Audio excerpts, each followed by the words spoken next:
ಓಂ ಸದ್ಗುರು ಶ್ರೀ ಶುದ್ಧ ಬ್ರಹ್ಮಣೇ ನಮಃ. ಸಮಸ್ತ ಶುದ್ಧ ಬ್ರಹ್ಮ ಸ್ವರೂಪರೇ ತಮ್ಮೆಲ್ಲರಿಗೂ ಅನಂತ ಅನಂತ ಪ್ರಣಾಮಗಳು.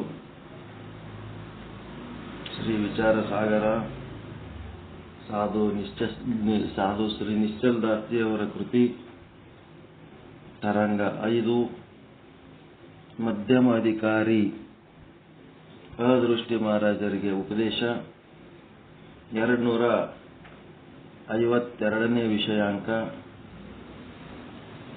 ಇಲ್ಲಿ ಈಶ್ವರ ಅಂದ್ರೆ ಏನು ಅಂತ ತಿಳ್ಕೊಂಡದ್ದಾಯ್ತು.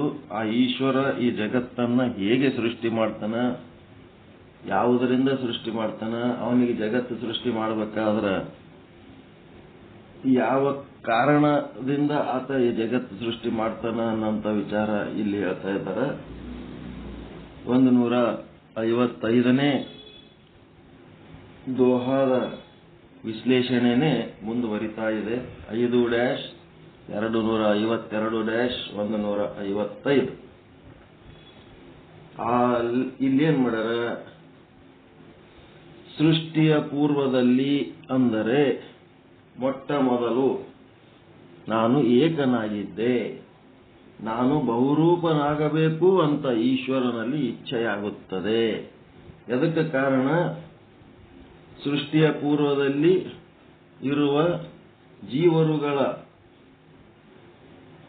ಕರ್ಮಗಳು ಏನದವಲ್ಲ, ಆ ಕರ್ಮಗಳಿಗೆ ತಕ್ಕಂತ ಭೋಗಗಳು ಅವನು ಕೊಡ್ಲೇಬೇಕು. ಈಗ ದುಡಿಸ್ಕೊಂಡ ಮೇಲೆ ಪಗಾರ ಕೊಡಬೇಕಲ್ಲ. ಜಗತ್ತು ಈಶ್ವರಂದು, ಅವ ಈ ಜಗತ್ತಿನ ಕೆಲಸ ಮಾಡಿಸ್ಕೊತಾನ, ಮಾಡಿಸ್ಕೊಂಡ್ಮೇಲೆ ಅವ್ರ ಸಂಬಳ ಕೊಡ್ಬೇಕಲ್ಲ. ಹಂಗ ಆ ಜೀವರುಗಳ ಕರ್ಮದ ಭೋಗದ ನಿಮಿತ್ತವಾಗಿ ಈ ಒಂದು ಈಶ್ವರನಿಗೇನಾಗ್ತದೆ, ಜಗತ್ತನ್ನ ಉತ್ಪತ್ತಿ ಮಾಡಬೇಕು ಅಂತೇಳಿ ಇಚ್ಛೆ ಆಗ್ತದ.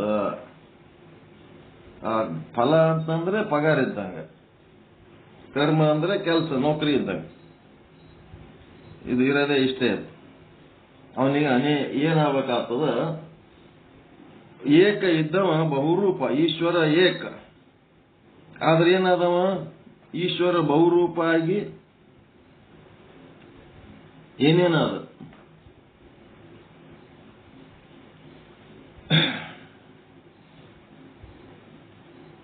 ಈಶ್ವರ ಬಹುರೂಪ ಅಂದ್ರೆ ಹೆಂಗಾದ, ಏನಾದ?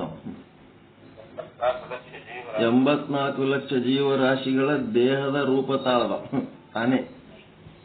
ಮತ್ತೇನ್ ಮಾಡ್ದ, ಪಂಚಭೂತಗಳ ಜಗತ್ತು ಪ್ರಪಂಚವನ್ನ ಸೃಷ್ಟಿ ಮಾಡದ. ಒಂದೊಂದೊಂದೊಂದು ಏನೇನ್ ಮಾಡ್ತಾನ ಹೇಳ್ಕೊತ ಹೋಗ್ತಾರ. ಅವನಿಗೆ ಜಗತ್ತು ಉತ್ಪತ್ತಿ ಮಾಡಬೇಕು ಅಂತ ಯಾಕ ಅಂತು ಅಂತಂದ್ರೆ ಜೀವರುಗಳು ಭೋಗದ ಕಾರಣ. ಆ ಜೀವರುಗಳಿಗೆ ಭೋಗ ಎದಕ್ಕೆ ಕೊಡಬೇಕು ಅಂತಂದ್ರೆ ಅವ್ರು ಮೊದಲು ಕರ್ಮ ಮಾಡ್ಯಾರಲ್ಲಪ್ಪ, ಆ ಕರ್ಮದ ಫಲ ಕೊಡೋದಕ್ಕ ಈ ಕೆಲಸ ಮಾಡಬೇಕಾಯ್ತು. ಏಕ ಇದ್ದ ನೋಡ್ರಿ, ಏಕ ಇದ್ದವ ಬಹು ಆಗ್ಬೇಕಂತ ಈಶ್ವರನಿಗಾಯ್ತು ಬ್ರಹ್ಮನಿಗಾಯ್ತು.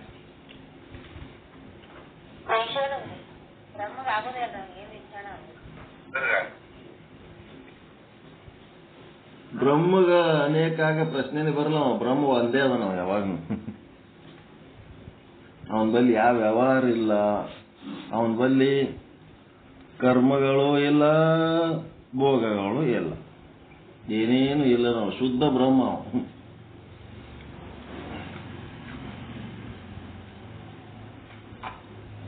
ಅವನಿಗೆ ಅತ್ಯಂತ ಉನ್ನತ ಮಟ್ಟದಾಗ ಒಂದ್ ಕಡೆ ಕುಂದಿರಿಸಿ ಎಲ್ಲ ಏನೇನು ಕ್ರಿಯೆಗಳು ನಡೀತಾವ ಆ ಕ್ರಿಯೆಗಳಿಗೆ ಈಶ್ವರ ಅನ್ನೋ ಒಂದು ಶಬ್ದ ಕೊಟ್ಟು, ವಿಶ್ವ ಮಟ್ಟದಾಗ ನಡೆಯುವಂತ ಕಾರ್ಯಗಳಿಗೆ ಈಶ್ವರ ಜವಾಬ್ದಾರಿ, ಒಂದು ದೇಹದ ಮಟ್ಟದಲ್ಲಿ ನಡೆಯುವ ಕಾರ್ಯಗಳಿಗೆ ಜೀವ ಜವಾಬ್ದಾರಿ ಅಂತೇಳಿ ಇದು ಕಥೆ ಹೆಣದಾರ. ಬಹಳ ಚಂದ ಹೆಣದಾರ. ಜೀವರುಗಳ ಭೋಗದ ನಿಮಿತ್ತವಾಗಿ ಈಶ್ವರನಲ್ಲುಂಟಾಗುವ ಜಗದುತ್ಪತ್ತಿಯ ಇಚ್ಛೆ. ಸೃಷ್ಟಿಯ ಪೂರ್ವದಲ್ಲಿ ಅಂದರೆ ಮೊಟ್ಟ ಮೊದಲು ತಾನು ಏಕನಾಗಿದ್ದೇನೆ, ನಾನು ಬಹುರೂಪನಾಗಬೇಕು ಅಂತ ಈಶ್ವರನಲ್ಲಿ ಇಚ್ಛೆ ಉಂಟಾಗುತ್ತದೆ. ಆ ಬಹುರೂಪ ಆಗಿದ್ದೇ ಜಗತ್ತು. ಆ ಇಚ್ಛೆ ಉತ್ಪತ್ತಿಯಾಗಲಿಕ್ಕೆ ಕಾರಣ ಏನು ಎಂಬುದನ್ನು ಇಲ್ಲಿ ಹೇಳುತ್ತಾರೆ.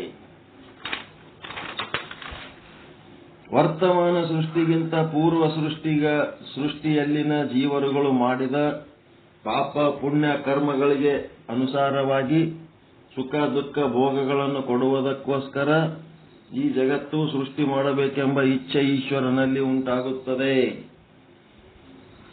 ಈಶ್ವರನು ತನ್ನ ಸಂಕಲ್ಪದಿಂದ ಆಕಾಶಾದಿ ಪಂಚಮಹಾಭೂತಗಳನ್ನು, ಶಬ್ದ ಸ್ಪರ್ಶಾದಿ ಪಂಚ ವಿಷಯಗಳನ್ನು ಸೃಷ್ಟಿ ಮಾಡ್ತಾನೆ. ಮತ್ತೆ ಪಂಚಮಹಾಭೂತಗಳಲ್ಲಿರುವ ಸತ್ವಗುಣದ ಅಂಶಗಳು ಸೇರಿ ಅಂತಃಕರಣ ಆಗ್ತದ. ಮತ್ತೆ ಅದೇ ಪಂಚಮಹಾಭೂತಗಳಲ್ಲಿರುವ ರಜೋಗುಣದ ಅಂಶಗಳು ಸೇರಿ ಪ್ರಾಣ ಪಂಚಕ ಆಗ್ತದ. ಅದಕ್ಕೆ ಆ ಒಂದು ಪಂಚಭೂತಗಳಿಂದ ಅದರೊಳಗಿರುವ ಯಾವ ಭೂತದ ರಜೋಗುಣದಿಂದ ಯಾವ ಪ್ರಾಣ ತಯಾರಾಯಿತು, ಯಾವ ಭೂತದ ಸತ್ವಗುಣದಿಂದ ಯಾವ ಅಂತಃಕರಣ ತಯಾರಾಯಿತು ಎನ್ನುವಂಥ ವಿಷಯ ನಿನ್ನೆ ಡಿಟೇಲ್ ಆಗಿ ಸ್ಟಡಿ ಮಾಡಿದೆವು. ಈಗ ಒಂದು ಪ್ರಶ್ನೆ ಹೆಂಗ್ ಬರ್ತದ ಅಂತಂದ್ರೆ, ಒಂದು ಉದಾಹರಣೆ ಹೆಂಗಂದ್ರೆ, ಪಂಚಮಹಾಭೂತದ ಸತ್ವಗುಣದ ಅಂಶ ಅಂದ್ರೆ ಪೃಥ್ವಿಯ ಸತ್ವಗುಣದ ಅಂಶದಿಂದ ಏನ್ ತಯಾರಾಗ್ತದ ಅಂತ ಬರ್ಕೊಂಡ್ರಿ ಹೇಳ್ರಿ. ಪೃಥ್ವಿಯ ಸತ್ವಗುಣದ ಅಂಶದಿಂದ ಚಿತ್ತ ತಯಾರಾಗ್ತದ ಅಂತ ಹಿಂಗ ಬರ್ಕೊಳ್ತೀರಿ. ಪೃಥ್ವಿಯ ಸತ್ವಗುಣದ ಅಂಶದಿಂದ ಚಿತ್ತ ತಯಾರಾಗ್ಯದಂದ್ರ ಆ ಚಿತ್ತದೊಳಗ ಮತ್ತೆ ಮನ ಬುದ್ಧಿ ಚಿತ್ತ ಏನೋ ಅವು ಉಳಿದು ಆವೋ ಇಲ್ಲೋ ಅಂತ ಕೇಳ ಪರಿಸ್ಥಿತಿ ಬರ್ತವ. ಚಿತ್ತದೊಳಗೆ ಬರೇ ಸತ್ವಗುಣ ಒಂದೇ ಆದೇನು, ಚಿತ್ತದೊಳಗೆ ರಜೋಗುಣ ತಮೋಗುಣ ಇಲ್ಲೇನು ಅಂತೇಳಿ ಹಿಂಗೆಲ್ಲ ಬರ್ತದೆ. ಬಂದತ್ನಾಗ ಅಲ್ಲಿ ಒಂದು ಸೂತ್ರ ಕೊಟ್ಟರು ಅವ್ರು, ಎಲ್ಲದ್ರಾಗ ಎಲ್ಲ ಅದ, ಎಲ್ಲದ್ರಾಗ ಎಲ್ಲ ಅದ, ಅದಕ್ಕೆ ತನ್ನದೇ ಆದ ಒಂದು ಸ್ವತಂತ್ರವಾದಂಥದ್ದು. ಪೃಥ್ವಿಯ ಸತ್ವಗುಣದಿಂದ ಇದು ಉಂಟಾಯ್ತು ಅಂತೇಳಿ ಹೇಳ್ತೀವಿ, ಚಿತ್ತ ಉಂಟಾಯ್ತು. ಆ ಚಿತ್ತದೊಳಗ ರಜಗುಣನೂ ಅದ ತಮಗುಣನೂ ಅದ ಎಲ್ಲನೂ. ಆದರೆ ಪ್ರಮಾಣ ಏನದ ಹೆಚ್ಚು ಕಡಿಮೆ ಅದ. ಪೃಥ್ವಿಯ ಸತ್ವಗುಣ ಜಾಸ್ತಿ ಇದ್ದದಕ್ಕೆ ಅದು ಚಿತ್ತ ಅನ್ಸ್ಕೊಂಡದಷ್ಟೇ. ಮತ್ತು ಅವೆಲ್ಲ ಅದಾವಂತಂದ್ರೆ ಅವು ಹೆಂಗ್ ಅದಾವ್ರಿ ಅಂತಂದ್ರ, 5 ಜನ ಮಿತ್ರರು 5 ರೀತಿಯ ಹಣ್ಣುಗಳನ್ನು ತೆಗೆದುಕೊಂಡು ಬಂದರು. 5 ಮಂದಿ 5 ಹಣ್ಣುಗಳ ತಗೊಂಡು ಬಂದರು. ತಗೊಂಡು ಬಂದು ಏನ್ ಮಾಡಿದ್ರು, ಆ ಹಣ್ಣುಗಳನ್ನ 2 ಭಾಗ ಮಾಡಿದರು. ತಮ್ಮ ತಮ್ಮ ಹಣ್ಣುಗಳನ್ನ 2 ಭಾಗ ಮಾಡಿದರು. 2 ಭಾಗ ಮಾಡಿ ಒಂದು ಭಾಗವನ್ನ ಮುಖ್ಯ ಭಾಗ ಅಂದ್ರು, ತಮಗಾಗಿ ಇಟ್ಕೊಂಡ್ರು ತಿನ್ನೋದಕ್ಕ. ಇನ್ನ ಒಂದು ಭಾಗ ಏನ್ ಮಾಡಿದ್ರು, 4 ಭಾಗ ಮಾಡಿ 4 ಮಂದಿಗೆ ಹಂಚಿದ್ರು.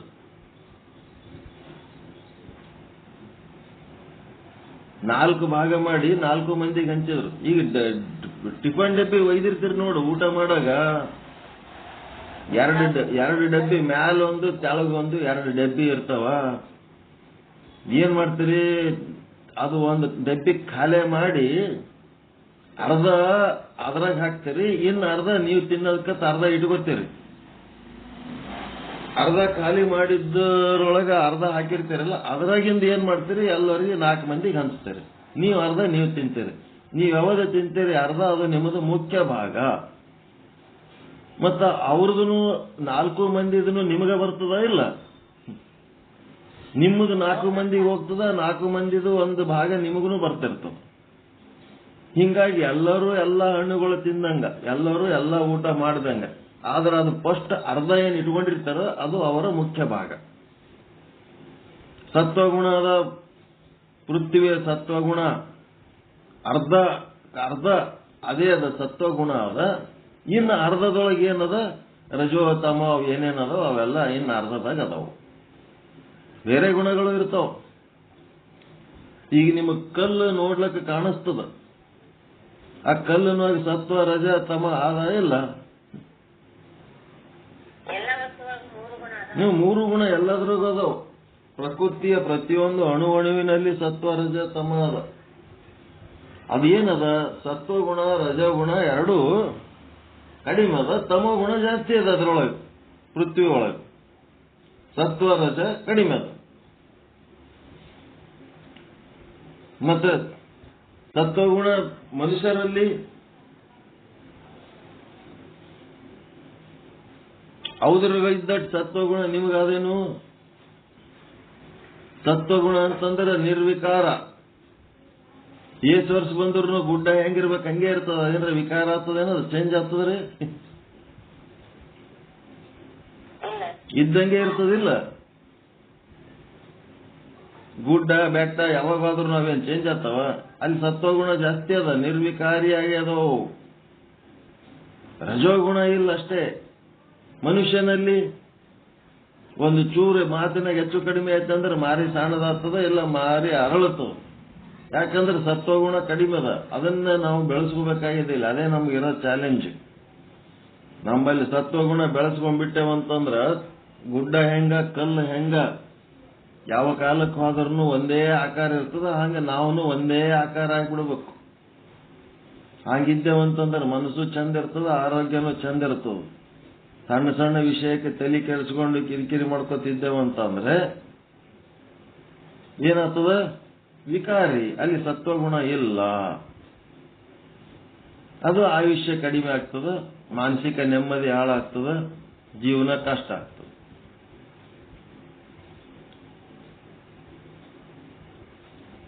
ಈ ರೀತಿ ಪಂಚಭೂತಗಳಿಂದ ಯಾವ ಯಾವ ಗುಣಗಳು, ಪಂಚಭೂತಗಳ ಯಾವ ಯಾವ ಗುಣಗಳಿಂದ ಏನೇನು ಉತ್ಪತ್ತಿ ಆಯ್ತು ಅಂತೇಳಿ ಇದು ಇನ್ನೂ ಬಹಳ ಡಿಟೇಲ್ ಹೇಳ್ತಾರೆ. ಇದು ಜಗತ್ತು ಸೃಷ್ಟಿಯ ಬಗ್ಗೆ ಸ್ಟಾರ್ಟಿಂಗ್ ಹೇಳಕತ್ತಾರ. ಏಕ ಭೂತ 156ನೇ ಕಬಿತ್ತದ 4ನೇ ನುಡಿ. ಏಕ ಭೂತ ಸತ್ವ ಅಂಶ ಜ್ಞಾನ ಇಂದ್ರಿಯ ರಚೈ ಕರ್ಮ ಇಂದ್ರಿಯ ರಜೋಗುಣ ಅಂಶ ತೇ ಲಖಾಯಿಯೇ. ಒಂದೊಂದು ಭೂತಗಳಲ್ಲಿರುವ ಸತ್ವಗುಣಾಂಶದಿಂದ ಜ್ಞಾನೇಂದ್ರಿಯಗಳು ಉತ್ಪತ್ತಿಯಾದವು. ಒಂದೊಂದು ಭೂತಗಳಲ್ಲಿರುವ ರಜೋಗುಣ ಅಂಶಗಳಿಂದ ಕರ್ಮೇಂದ್ರಿಯಗಳು ಉತ್ಪತ್ತಿಯಾದವು ಎಂದು ತಿಳಿದುಕೊಳ್ಳಬೇಕು. ಬರ್ಕೊಂಡಿರಲ್ಲ ಲಿಸ್ಟ್, ಯಾವ ಭೂತದಿಂದ ಯಾವದತ್ತೇಳಿ ಏನು ಅದೇನು ದೊಡ್ಡ ಒಂದು ಹಿಂಗೆಲ್ಲ ತಯಾರಾದು. ನೆಕ್ಸ್ಟ್ ಟೀಕಾ. ಯಾವಾಗ ಜೀವರುಗಳಿಗೆ ಭೋಗವನ್ನು ಕೊಡುವಂತಹ ಕರ್ಮಗಳು ಉದಾಸೀನ ಹೊಂದುತ್ತವೆಯೋ ಆವಾಗ ಪ್ರಳಯವಾಗುತ್ತದೆ. ಪ್ರಳಯ ಯಾವಾಗ ಆಗ್ತದಂತಂದ್ರೆ ಆ ಕರ್ಮಗಳು ತಮ್ಮ ಕೊಡಬೇಕಾದ ಭೋಗ ಕೊಟ್ಟು ಅವೇನಾಗ್ಬಿಡ್ತಾವ, ಅಶಕ್ತ ಆಗ್ಬಿಡ್ತಾವ, ಉದಾಸೀನ ಆಗ್ಬಿಡ್ತಾವ. ಆವಾಗ ಪ್ರಳಯವಾಗುತ್ತದೆ. ಪ್ರಳಯವಾಗುವುದಕ್ಕೆ ಕಾರಣ ಏನು ಅಂತಂದ್ರ ಕರ್ಮಗಳು ಉದಾಸೀನ ಹವಾ ಹೋದ ಬಲೂನ್ ಇದ್ದಂಗೆ ಆಗ್ತಾವ. ಹವಾ ತುಂಬಿದ ಬಲೂನ್ ಹೆಂಗಿರ್ತಾವ? ಮನಿ ತುಂಬ ಕುಣಿತಿರ್ತಾವ ಹವಾ ತುಂಬಿದಾಗ. ಹವಾ ಕಡಿಮೆ ಆದಂಗೆಲ್ಲ ಬಲೂನ್ ಹೆಂಗಾಗ್ತಾವ? ಅವು ಮುದ್ದಿ ಹಾಕೊಂಡು ಒಂದೆಲ್ಲೋ ಮೂಲೆ ಕುಂದ್ರಲ್ಲ ಕಟ್ಬಿಡ್ತಾವ. ಅವು ಹಾರಿ ಬರಂಗಿಲ್ಲ, ಎಲ್ಲಿ ಬೇಕಲ್ಲಿ ಜಿಗಿದಾಡಂಗಿಲ್ಲ. ಹವಾ ಕಡಿಮೆ ಆಯ್ತಂದ್ರೆ ಮೆತ್ತಗಾಗ್ಬಿಡ್ತಾವ. ಹಂಗ ಪ್ರಳಯದ ನಂತರ ಸರ್ವ ಪದಾರ್ಥಗಳ ಸಂಸ್ಕಾರಗಳು ಮಾಯೆಯಲ್ಲಿ ಇರುತ್ತವೆ. ಎಲ್ಲಾ ಪದಾರ್ಥಗಳ ಸಂಸ್ಕಾರಗಳು ಏನಿರ್ತವೆ ಮಾಯೆಯಲ್ಲಿರುತ್ತವೆ. ಆದ್ದರಿಂದ ಜೀವರುಗಳ ಕರ್ಮಗಳಾದರೂ ಕೂಡ ಯಾವುವು ಬಾಕಿ ಉಳಿದಿರುತ್ತವೆಯೋ ಅವು ಸೂಕ್ಷ್ಮವಾಗಿ ಮಾಯೆಯಲ್ಲಿ ಇರುತ್ತವೆ. ಸೂಕ್ಷ್ಮ ರೂಪದಲ್ಲಿ ಮಾಯೆ ಒಳಗಿರ್ತಾವ. ದೃಷ್ಟಾಂತ ಏನಪ್ಪ? ಜೀವಿಗಳ ಸುಷುಪ್ತ ಅವಸ್ಥೆ. ಜೀವಿಗಳು ಮಲ್ಕೊಂಡಿರ್ತಾರೆ, ನಿದ್ದೆ ಎತ್ತಿರ್ತದ. ಗಂಡ ಹೆಂಡತಿ ಹೊಲ ಮನಿ ಮಕ್ಕಳು ಮರಿ ಧನ ಕನಕ ಏನೇನು ಅದಾವಲ್ಲ ಇವು ಯಾವ ನಿದ್ರೆ ಒಳಗೆ ಇರುವುದಿಲ್ಲ.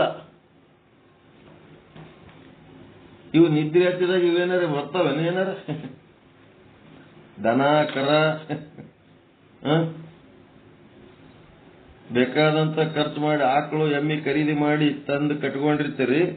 ಅವು ಏನಾರ ನಿಮ್ಗೆ ಪೂರ್ತಿ ನಿದ್ದೆ ಹತ್ತಿದಾಗ ಅವು ಏನಾರ ಬರ್ತಾವೇನು? ದನ ಕರಗಳು ನಿಮ್ ನಿದ್ದೆ ಹತ್ತಿದಾಗ ಇವು ಯಾವ ನಿದ್ರೆ ಒಳಗೆ ಇರುವುದಿಲ್ಲ. ಅವು ಇರಂಗಿಲ್ಲ ಅಂತಂದ್ರೆ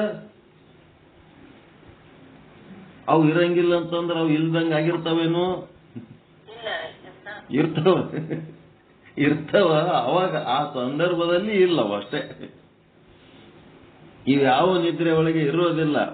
ಅವೆಲ್ಲ ಇರುತ್ತವೆ. ಎಲ್ಲಿರುತ್ತವೆ ಅಂದ್ರೆ ಸುಷುಪ್ತಿಯಲ್ಲಿ ಯಾವ ಅವಿದ್ಯೆ ಇದೆಯಲ್ಲ ಅದರಲ್ಲಿ ಸಂಸ್ಕಾರ ರೂಪದಿಂದ ಸೂಕ್ಷ್ಮವಾಗಿ ಇರುತ್ತವೆ. ನಿಮ್ಮ ಅವಿದ್ಯದೊಳಗ ಏನಿರ್ತವ? ಸೂಕ್ಷ್ಮ ರೂಪದಲ್ಲಿ ಇರ್ತದ. ಗಂಡ ಅಂತ ಇರ್ತದ, ಹೆಂಡತಿ ಅಂತ ಇರ್ತದ. ನಿದ್ದೆ ಎತ್ತಿದಾಗ ಅವು ಒಟ್ಟ ಯಾವ ನಮ್ಮ ಅನುಭವಕ್ಕೆ ಬರಂಗಿಲ್ಲ ಅಂತಂದ್ರ ಅವು ಯಾವ ಇಲ್ಲದಂಗ ಆಗಿರಲ್ಲ. ಅವು ಇರ್ತಾವ ಸೂಕ್ಷ್ಮ ರೂಪದಲ್ಲಿ, ಅವಿದ್ಯೆ ಒಳಗಿರ್ತಾವ. ಅವು ಕಾರಣ ಶರೀರದೊಳಗಿರ್ತಾವ ಸೂಕ್ಷ್ಮ ರೂಪದೊಳಗೆ. ಅವು ಎತ್ತರ ಅದು ಅಂತಂದ್ರೆ ಮತ್ತೆ ಅವಿದ್ಯೆ ಬಿಡ್ತು ಕೈ ಅಂತಂದ್ರೆ ಮತ್ತೆ ಎಲ್ಲ ಜಾಗ್ರ ಸ್ವಪ್ನಗಳು ಶುರು ಆಗ್ತಾವ. ಅದಕ್ಕೆ ಕರ್ಮಗಳು ಫಲ ಕೊಡಲು ಸಮ್ಮುಖವಾದಾಗ ಎಚ್ಚರವಾಗುತ್ತದೆ. ಯಾವಾಗ ನಿಮ್ಮ ಕರ್ಮಗಳು ಫಲ ಕೊಡುವುದಕ್ಕೆ ಸಮ್ಮುಖವಾದಾಗ ಅವಾಗೇನಾಗ್ತದೆ? ಎಚ್ಚರ ಆಗಿಬಿಡ್ತದ. ಆವಾಗ ಮತ್ತೆ ಅವೆಲ್ಲ ಸ್ಥೂಲ ರೂಪದಲ್ಲಿ ಪ್ರಕಟವಾಗುತ್ತವೆ. ಕೋಳಿ ಮರಿಗಳು ಓಣಿ ಎಲ್ಲ ತಿರುಗಾಡ್ತಾವ, ಚಂದನ ತಿರುಗಾಡ್ತಾವ ತಾಯಿ ಕೋಳಿ ಸಂಗಟ. ಆಮೇಲೆ ರಾತ್ರಿ ಆದ ಕೂಡ್ಲೇನೆ ಆ ಕೋಳಿ ಮರಿಗಳೆಲ್ಲ ಏನ್ ಮಾಡ್ತಾವ? ಒಂದ್ ಕಡೆ ತಾಯಿ ಬಗಲಾಗ ಬಂದು ಕುಂದಿರ್ತಾವ. ತಾಯಿ ಏನ್ ಮಾಡ್ತಾಳ? ಆ ಮರಿಗಳಿಗೆ ತನ್ನ ರೆಕ್ಕೆ ಒಳಗ ಬಚ್ಚಿಟ್ಕೊಂಡ್ಬಿಡ್ತಾವ. ಮುಂದೇನಾಗ್ತದ? ನೀವೇನಾರೇ ಅದು ಕೋಳಿ ಗೂಡಿಂದ ತೆಗೆದು ನೋಡಿದ್ರೆ ಅಲ್ಲಿ ಮರಿನೇ ಕಾಣಂಗಿಲ್ಲ, ಬರೀ ತಾಯಿ ಒಂದೇ ಕಾಣ್ತಿರ್ತದ, ಅವಿದ್ಯೆ ಒಂದೇ ಕಾಣ್ತಿರ್ತದ. ಆದ್ರ ಆ ಅವಿದ್ಯೆ ಒಳಗೆ ಕೋಳಿ ಮರಿಗಳು ಇರ್ತಾವ ಇಲ್ಲ? ಒಳಗೆ ಬಚ್ಚಿಟ್ಕೊಂಡಿರ್ತಾವ. ಪೂರ್ತಿ ರಾತ್ರಿ ನಿದ್ದೆ ಎಲ್ಲ ಆಗಿ ಯಾವಾಗ ಮತ್ತೆ ಹೌದ್ರ ಲೀಲೆ ಚಾಲು ಮಾಡ್ತಾವ ಅವಾಗ ಅವಿದ್ಯೆ ಏನ್ ಮಾಡ್ಬಿಡ್ತದ? ತನ್ನ ಕೈ ಬಿಟ್ಬಿಡ್ತದ. ಅವಾಗ ಮತ್ತೆ ಕೋಳಿ ಮರಿಗಳು ಎಲ್ಲಾ ಕಡೆ ಅಡ್ಡಾಡ್ಲಕ್ಕೆ. ಹಂಗ ಅದೇ ರೀತಿ ಯಾವಾಗ ಕರ್ಮಗಳು ಪುನಃ ಭೋಗ ನೀಡಲು ಸಮ್ಮುಖವಾಗುವವೋ ಆವಾಗ ಈಶ್ವರನಿಗೆ ನಾನು ಈಗ ಏಕರೂಪನಾಗಿದ್ದೇನೆ, ಇನ್ನು ಮುಂದೆ ಬಹುರೂಪನಾಗಬೇಕೆಂಬ ಇಚ್ಛೆ ಉಂಟಾಗುತ್ತದೆ. ಈಶ್ವರನಿಗೆ ಅಂತೇಳಿ ಬರೀಲಕತ್ತಾರ. ಮತ್ತೆ ಇದು ಈಶ್ವರಿಗಾಗ್ತದೋ ಬ್ರಹ್ಮಗಾಗ್ತದೋ ಅಂತ ಹೇಳಿ ಡೌಟ್ ಮಾಡೋ ಪ್ರಶ್ನೆನೇ ಇಲ್ಲ ಇಲ್ಲಿ. ಈ ರೀತಿಯಾಗಿ ಅಂದ್ರೆ ಜೀವರುಗಳ ಭೋಗದ ಸಲುವಾಗಿ ಜಗತ್ತನ್ನು ಉತ್ಪತ್ತಿ ಮಾಡುತ್ತೇನೆ ಅಂತೇಳಿ ಈಶ್ವರನ ಇಚ್ಛೆ. ಜಗತ್ ಯಾಕಪ್ಪ ಈಶ್ವರ ಈ ಜಗತ್ ಯಾಕೆ ಸೃಷ್ಟಿ ಮಾಡಿದಿ ಅಂತಂದ್ರ ಜೀವರುಗಳ ಭೋಗಗಳಿಗಾಗಿ. ಮತ್ತೆ ಒಂದಿಷ್ಟು ಮಂದಿ ಹೆಂಗ್ ಮಾತಾಡ್ತಿರ್ತಾರ? ಅವ ದೇವರು ಜಗತ್ತು ಸೃಷ್ಟಿ ಮಾಡೋದು ಮಾಡ್ಯಾನ,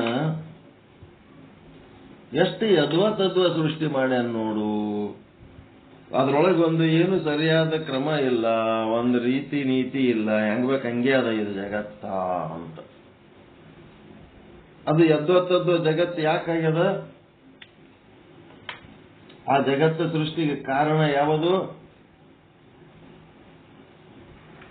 ಪೂರ್ವ ಸೃಷ್ಟಿಯ ಜೀವಿಗಳು ಮಾಡಿದ ಕರ್ಮಗಳು. ಪೂರ್ವ ಸೃಷ್ಟಿಯ ಜೀವಿಗಳು ಮಾಡಿದ ಕರ್ಮಗಳು ಒಂದು ಕ್ರಮಬದ್ಧವಾಗಿತ್ತು ಅಂತಂದ್ರೆ ಆ ಕರ್ಮಗಳ ಫಲಭೋಗವಾಗಿ ಈ ಜಗತ್ತು ಸೃಷ್ಟಿ ಆದ್ರೆ ಜಗತ್ತು ಕೂಡ ಒಂದು ಕ್ರಮಬದ್ಧವಾಗಿ ಇರ್ತಿತ್ತು. ಯದ್ವಾ ತದ್ವಾ ಕರ್ಮಗಳ ಫಲ ಯದ್ವಾ ತದ್ವಾ ಜಗತ್ತಿನ ಸೃಷ್ಟಿ. ಹೌದಾ ಇಲ್ಲ?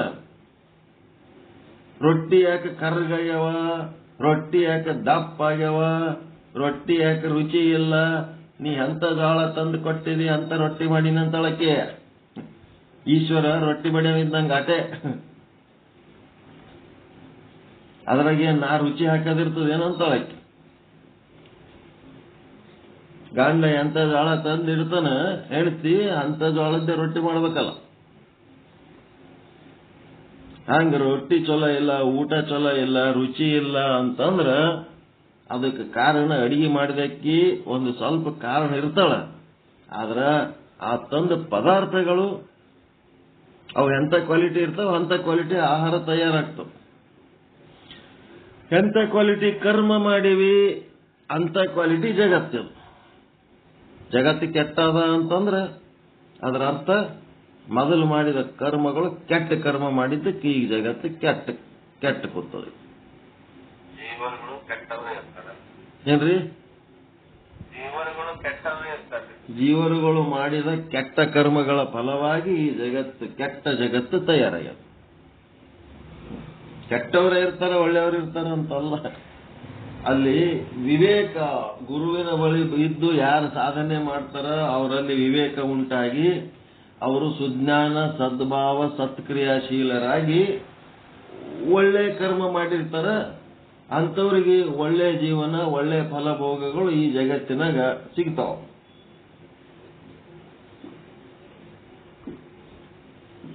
ಯಾರು ಕೆಟ್ಟ ಕರ್ಮ ಮಾಡಿರ್ತಾರ ಅವರಿಗೆ ಕೆಟ್ಟ ಫಲಭೋಗಗಳು ಸಿಗ್ತಾವ. ಅವು ನಮ್ಮ ಮಕ್ಕಳಾಗಿರ್ಬೋದು, ನಮ್ಮ ಹಣದ ತಂದೆ ತಾಯಿಗಿರ್ಬೋದು, ನಮ್ಮ ಕಟ್ಕೊಂಡು ಗಂಡ ಹೆಂಡರಾಗಿರ್ಬೋದು, ಯಾರು ಬೇಕಾದವ್ರಾಗಿರ್ಬೋದು. ಅವ್ರವ್ರ ಭೋಗ ಫಲ ಅವ್ರವ್ರಿಗೆ ಅದು ಯಾರೇನು ಮಾಡಕ್ಕಾಗಲ್ಲ. ಸುಮ್ಮನೆ ನಾವು ನಮ್ಗತ್ತೆ ಬಡದಾಡ್ತಿರ್ತೀವಿ.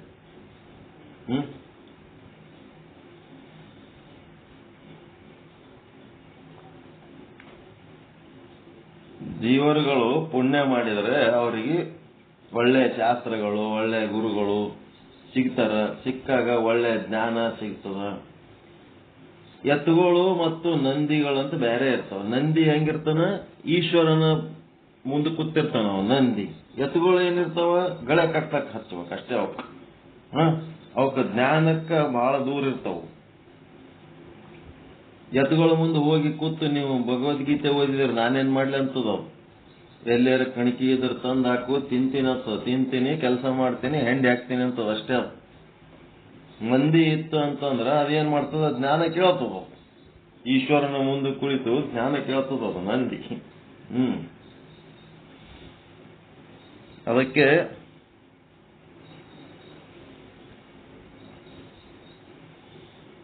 ನಾನು ಈಗ ಏಕರೂಪನಾಗಿದ್ದೇನೆ, ಇನ್ನು ಮುಂದೆ ಬಹುರೂಪನಾಗಬೇಕೆಂಬ ಇಚ್ಛೆ ಉಂಟಾಗುತ್ತದೆ ಈಶ್ವರನಿಗೆ. ಅಂದ್ರೆ ಜೀವರುಗಳ ಭೋಗದ ಸಲುವಾಗಿ ಜಗತ್ತನ್ನ ಉತ್ಪತ್ತಿ ಮಾಡುತ್ತೇನೆ ಅಂತೇಳಿ ಈಶ್ವರನ ಇಚ್ಛೆ. ಈಶ್ವರನ ಇಚ್ಛೆಗೆ ಕಾರಣ ಏನು ಅಂತಂದ್ರೆ ಜೀವಿಗಳ ಕರ್ಮಗಳು ಪಕ್ವವಾಗಿದ್ದೇ ಈ ಒಂದು ಈಶ್ವರನ ಈ ಜಗದುತ್ಪತ್ತಿಗೆ ಕಾರಣ. ಹಣ್ಣುಗಳನ್ನ ಅಡಿಗೆ ಹಾಕಿರುತ್ತಾರೆ. ಹಣ್ಣುಗಳು ಮಾವಿನ ಹಣ್ಣು ಅಂತವೆಲ್ಲ ಹೂಲನ್ನ ಮುಚ್ಚಿಟ್ಟಿರ್ತಾರೆ. ಹಣ್ಣುಗಳನ್ನು ಹಾಕಲ್ಲ, ಕಾಯಿಗಳನ್ನು ಹಾಕ್ತಾರೆ. ಹಣ್ಣೆ ಕಾಯಿಗಳು, ಮಾವಿನಕಾಯಿ ಅದು ಏನೇ ಇರಲಿ, ಕಾಯಿಗಳನ್ನ ಅಡಿಗೆ ಹಾಕಿರ್ತಾರೆ. ಅಡಿಗೆ ಹಾಕ್ತಾರೆ ಅಂತಂದ್ರೆ ಹುಲ್ಲನ್ನಾಗ ಮುಚ್ಚಿಡ್ತಾರೆ. ಅಡಿಗೆ ಅಂತಾರೆ ಅದಕ್ಕೆ. ಮಕ್ಕಳು ಹಣ್ಣು ಬೇಡಿ ಹಠ ಮಾಡಿದರೆ ತಂದೆ ತಾಯಿಗಳು ಏನ್ ಮಾಡ್ತಾರ? ಆ ಹಣ್ಣಿನನ್ನ ಪರೀಕ್ಷಿಸ್ತಾರ.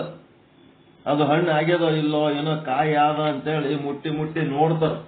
ಅದೇನಾರ ಸ್ವಲ್ಪ ಬಣ್ಣ ಚೇಂಜ್ ಆಗಿತ್ತು, ಅದು ಒತ್ತಿ ನೋಡ್ತಾರ, ಮೆತ್ತಗಾಗಿತ್ತು ಅಂದ್ರೆ ಇದು ಹಣ್ಣಾಗ್ಯದ, ಅಂದ್ರೆ ಇದು ಫಲ ಕೊಡುವುದಕ್ಕೆ ಪಕ್ವಾಗ್ಯದ ಅಂತ. ಹಾಂಗ ಈಶ್ವರ ಏನ್ ಮಾಡ್ತಾನ? ಭೋಗಗಳು ಕೊಡ್ತಾನ.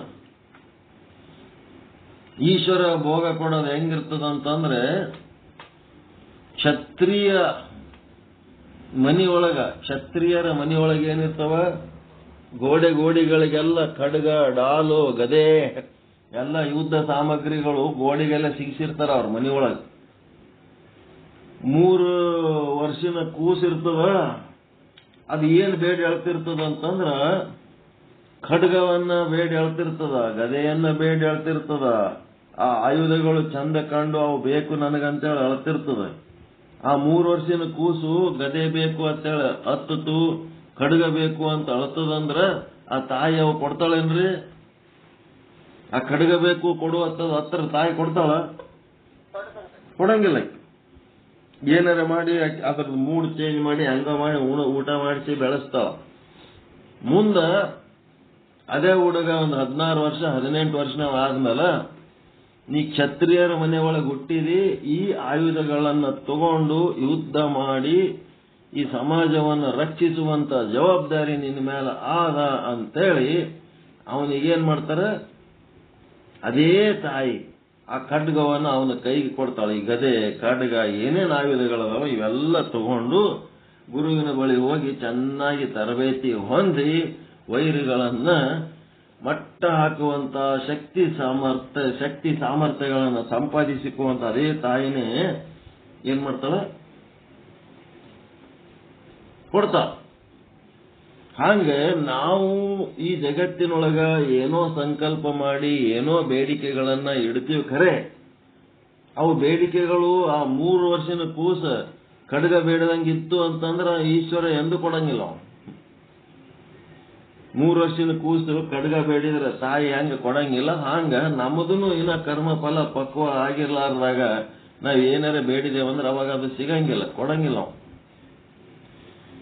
ಯಾವಾಗ ಕರ್ಮಫಲ ಪಕ್ವವಾಯ್ತು ಆವಾಗ ಆ ಕ್ಷತ್ರಾಣಿ ತನ್ನ ಮಗನಿಗೆ ಹ್ಯಾಂಗ ಖಡ್ಗ ಕೊಟ್ಟು ಯುದ್ಧ ಮಾಡ್ಲಕ್ಕ ಕಳಿಸ್ತಾಳೋ, ಯುದ್ಧದ ಕಲೆಯನ್ನ ಕಲಿಯುವುದಕ್ಕೆ ತರಬೇತಿ ಕೊಡಿಸ್ತಾಳೋ, ಅದೇ ರೀತಿ ನಮ್ಮ ಕರ್ಮಗಳು ನಮಗ ಫಲಭೋಗ ಕೊಡುವುದಕ್ಕ ಪಕ್ವವಾದಾಗ ಈಶ್ವರ ಏನ್ ಮಾಡ್ತಾನ, ನಾವು ಕೇಳಿಲ್ಲ ಅಂದ್ರೂ ಸಹಿತ ಆ ಕರ್ಮದ ಫಲಭೋಗ ಅವ ನಮಗ ಕೊಟ್ಟೇ ಕೊಡ್ತಾನೆ. ಹೆಂಗದ ನೋಡ್ರಿ.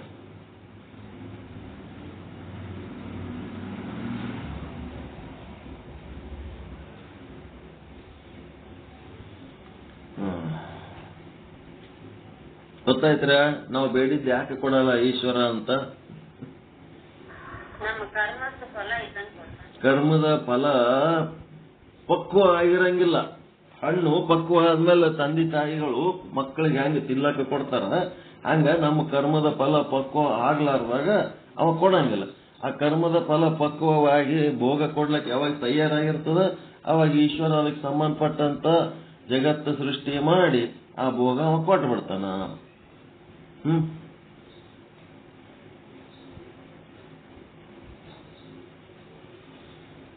ಇಲ್ಲಿ ಒಂದು ಸಂಶಯ ಉದಯವಾಗುತ್ತದೆ. ಶಂಕ 299, ಪೇಜ್ ನಂಬರ್ 277. ಏನು ಸಂಶಯ ಉದಯ ಆಗ್ತದಂತಂದ್ರ,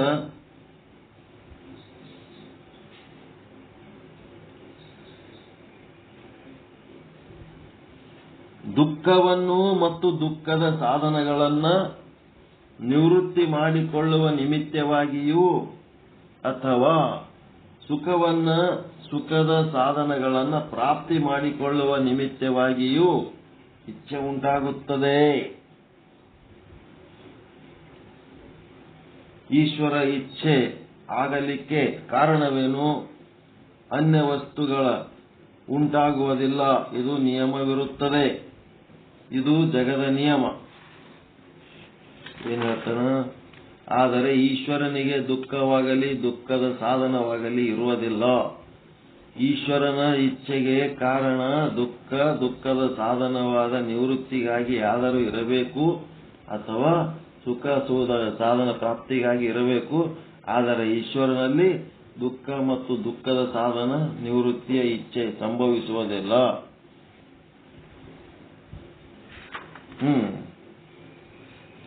ಈಶ್ವರನ ಇಚ್ಛೆ ಅವನಿಗೇನರೆ ವೈಯಕ್ತಿಕ ಇದ್ರೊಳಗ ಅವನಿಗೇನರೆ ವೈಯಕ್ತಿಕವಾದ ದುಃಖ ನಿವೃತ್ತಿ, ಅವನಿಗೇನರೆ ವೈಯಕ್ತಿಕವಾದ ಸುಖದ ಪ್ರಾಪ್ತಿ ಏನರೆ ಆದೇನು? ಈ ಒಂದು ಜಗತ್ತು ಸೃಷ್ಟಿ ಮಾಡಿ ಜೀವಿಗಳ ಕರ್ಮಗಳಿಗೆ ಫಲಭೋಗ ಕೊಡುವ ಒಂದು ಕೆಲಸದೊಳಗ ಅವನು ತಾನು ಏನರೆ ಅದನ್ನ ಮಾಡಬೇಕು ಅಂತ ಹಿಂಗೇನಾರ ಅವನಿಗೆ ಇಚ್ಛೆ ಆದೇನಂತಂದ್ರ ಅವನಿಗೆ ಅಂಥದ್ದು ಯಾವುದು ಸ್ವಹಿತಾಸಕ್ತಿ ಇಲ್ಲ. ಸ್ವಹಿತಾಸಕ್ತಿ ಇಲ್ಲ. ಅವನಲ್ಲಿ ಸುಖದ ಸಾಧನನೂ ಇಲ್ಲ, ಸುಖ ಬೇಕಂತನೂ ಇಲ್ಲ. ದುಃಖದ ಸಾಧನನೂ ಇಲ್ಲ, ದುಃಖ ಬ್ಯಾಡ್ ಅಂತನೂ ಇಲ್ಲ. ಅವ ಪೂರ್ತಿ ನಿರ್ಲಿಪ್ತದನ. ಜೀವಿಗಳ ಕರ್ಮಗಳಿಗೂ ಅವನು ನಿರ್ಲಿಪ್ತದನ, ಆ ಜೀವಿಗಳಿಗೆ ಕೊಡುವ ಫಲಭೋಗಗಳಿಗೂ ಅವನು ನಿರ್ಲಿಪ್ತದನ. ಈಶ್ವರ ಜೀವಿಗಳ ಕರ್ಮಗಳ ಫಲಭೋಗಗಳನ್ನು ಕೊಡುವುದಕ್ಕಾಗಿ ಈಶ್ವರ ಜಗತ್ತು ಸೃಷ್ಟಿ ಮಾಡೇನೆ ಹೊರತು ಅವ ಸ್ವಂತ ತನ್ನ ಎಂಜಾಯ್ಮೆಂಟ್, ಪವರ್ ಎಂಜಾಯ್ಮೆಂಟ್ ಸಲುವಾಗಿ ಅವನು ಈ ಜಗತ್ತು ಸೃಷ್ಟಿ ಮಾಡಿಲ್ಲ. ಈಗೆಲ್ಲರೂ ಅಧಿಕಾರ ಎಂಜಾಯ್ ಮಾಡ್ಲಿಕ್ಕತ್ತಾರ ಇಲ್ರಿ? ಸ್ವಾರ್ಥ, ಈಶ್ವರನಲ್ಲಿ ಏನ್ರೆ ಸ್ವಾರ್ಥ ಅದೇನಂತ ವಿಚಾರ ಮಾಡ್ಲಿಕ್ಕತ್ತಾರ. ಈಶ್ವರನಲ್ಲಿ ಸ್ವಾರ್ಥ ಇಲ್ಲ.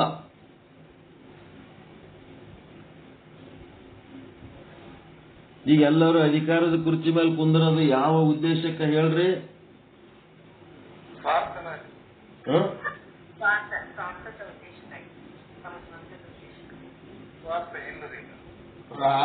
ರಾಜಕಾರಣದ ಪವಿತ್ರ ಅರ್ಥ ಏನು ಹೇಳ್ರಿ? ಜನಸೇವೆ. ರಾಜಕಾರಣದ ಪವಿತ್ರ ಅರ್ಥ ಜನರ ಸೇವೆ ಮತ್ತೆ ಆ ದೇಶದ ಅಭಿವೃದ್ಧಿ. ಜನರ ಸೇವೆ ಮತ್ತು ಆ ದೇಶದ ಅಭಿವೃದ್ಧಿ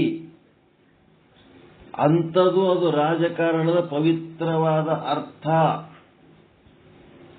ಇಲ್ಲಿ ಏನ್ ಮಾಡ್ಲಕತ್ತಾರ?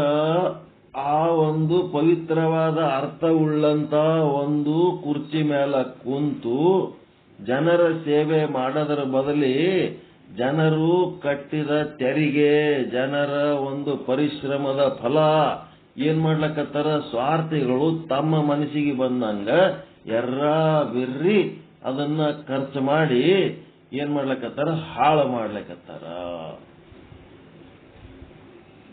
ಜನರ ಸೇವೆ ಮಾಡೋದರ ಉದ್ದೇಶಕ್ಕಾಗಿ ಅಲ್ಲಿ ಇರುವಂತಹದನ್ನ ಅದಕ್ಕೊಂದು ಕೆಟ್ಟ ಅರ್ಥ ಕೊಟ್ಟಾರ. ಏನಾರ ಹುಚ್ಚುಚ್ಚು ಮಾಡ್ಲಕತ್ತಾರ, ಪಾಲಿಟಿಕ್ಸ್ ಮಾಡ್ಲಕತ್ತಾರ ನೋಡು ಅಂತಾರ. ಪಾಲಿಟಿಕ್ಸ್ ಅನ್ನೋದು ಪವಿತ್ರವಾದ ಅರ್ಥ. ಅದು ಪಾಲಿಟಿಕ್ಸ್ ಅದರ ಸರಿಯಾದ ಅರ್ಥ ಗೊತ್ತಿರ್ಲದೆ ಅದನ್ನ ಅಪಾರ್ಥ ಮಾಡಿ ಮಾತಾಡ್ತಾರ. ರಾಜಕೀಯ ಮಾಡಬೇಡ, ಪಾಲಿಟಿಕ್ಸ್ ಮಾಡಬೇಡ ಅಂತಂದ್ರ ಕೆಟ್ಟ ಪ್ರವೃತ್ತಿಗಳು ಮಾಡಬೇಡ ಅನ್ನೋದಕ್ಕೆ ಪಾಲಿಟಿಕ್ಸ್ ರಾಜಕೀಯ ಅಂತಾರ. ಅದು ಕೆಟ್ಟ ಅರ್ಥ. ಪವಿತ್ರವಾದ ಅರ್ಥ ಜನರ ಸೇವೆ. ಸನ್ಮಾನ್ಯ ಪ್ರಧಾನಿ, ಭಾರತದ ಪ್ರಧಾನಿ ನರೇಂದ್ರ ಮೋದಿಜಿಯವರು ಪ್ರಧಾನಮಂತ್ರಿ ಆದ್ಮೇಲೆ ಅವರಿಗೆ ಸನ್ಮಾನ ಮಾಡೋದಕ್ಕ ಜನವಾದ್ರ ಅವ್ರು ಏನಂದ್ರು? ಪ್ರಧಾನಮಂತ್ರಿ ಆಗಿನಿ ಅಂತಂದ್ರ ಅತ್ಯಂತ ದೊಡ್ಡ ಪ್ರಮಾಣದ ಸೇವಕ ಅಷ್ಟೇ. ಅದೇನ್ ದೊಡ್ಡ ಹುದ್ದೆ ಅಲ್ಲ, ಅದೇನ್ ದೊಡ್ಡ ಅಧಿಕಾರ ಅಲ್ಲ, ಅದನ್ನೇನು ಎಂಜಾಯ್ ಮಾಡ್ಬೇಕನ್ನೋಂಥದ್ದು ಏನಿಲ್ಲ. ಅದ್ರಾಗ ಸೇವೆ ಮಾಡ್ಬೇಕಷ್ಟೇ. ಪ್ರಧಾನ ಸೇವಕ ಅಂದ್ರು ನಿಜವಾದ ಅರ್ಥವನ್ನ ಹೇಳಿಕೊಟ್ರು. ಅವ್ರು ಹೇಳಿಕೊಟ್ಟ ಮೇಲೆ ಎಷ್ಟು ಮಂದಿ ಅದನ್ನು ಫಾಲೋ ಮಾಡ್ಲಿಕ್ಕತ್ತಾರ? ಸೇವೆ ಮಾಡ್ಬೇಕಂತೇಳಿ. ಹೀಗಾಗಿ ಆ ಪ್ರಧಾನಮಂತ್ರಿಗೆ ಏನರೆ ತನ್ನ ಸ್ವಂತದ ಸುಖ ದುಃಖಗಳನ್ನ ಆ ಪ್ರಧಾನಮಂತ್ರಿ ಹುದ್ದೆಯಲ್ಲಿ ಇದ್ದು ತಾನೇನರೆ ಅದನ್ನು ಸಾಧಿಸ್ಕೋಬೇಕು. ದುಃಖ ನಿವೃತ್ತಿ, ಆನಂದ ಪ್ರಾಪ್ತಿ, ಬಡತನ ನಿವೃತ್ತಿ, ಶ್ರೀಮಂತಿಕೆ ಪ್ರಾಪ್ತಿ ಅಂತದೇನರೆ ನರೇಂದ್ರ ಮೋದಿ ಅವರಿಗೆ ಅದ ಏನ್ರಿ? ಅಲ್ಲಿ ದಿನ 20 ತಾಸು, ಒಂದು ದಿನಕ್ಕೆ 24ನಾಗ 20 ತಾಸು ಆಫೀಸ್ನಾಗ ಇರ್ತಾರ ಅವ್ರು. 20 hours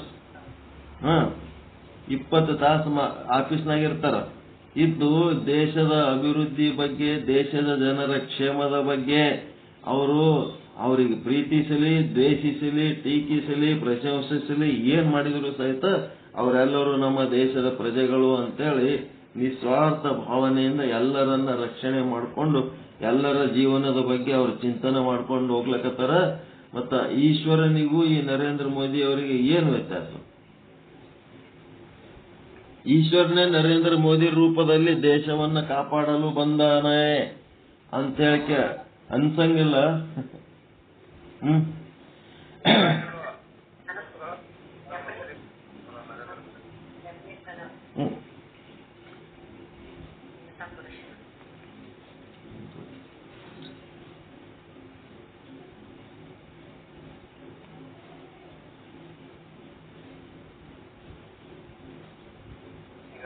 ಈಗಿನ ರಾಜಕಾರಣಿಗಳು ಅಧಿಕಾರದ ದಾಹಕ್ಕಾಗಿ ಎಲ್ಲವನ್ನ ಬಯಸ್ಕೊಳ್ತಾರೆ.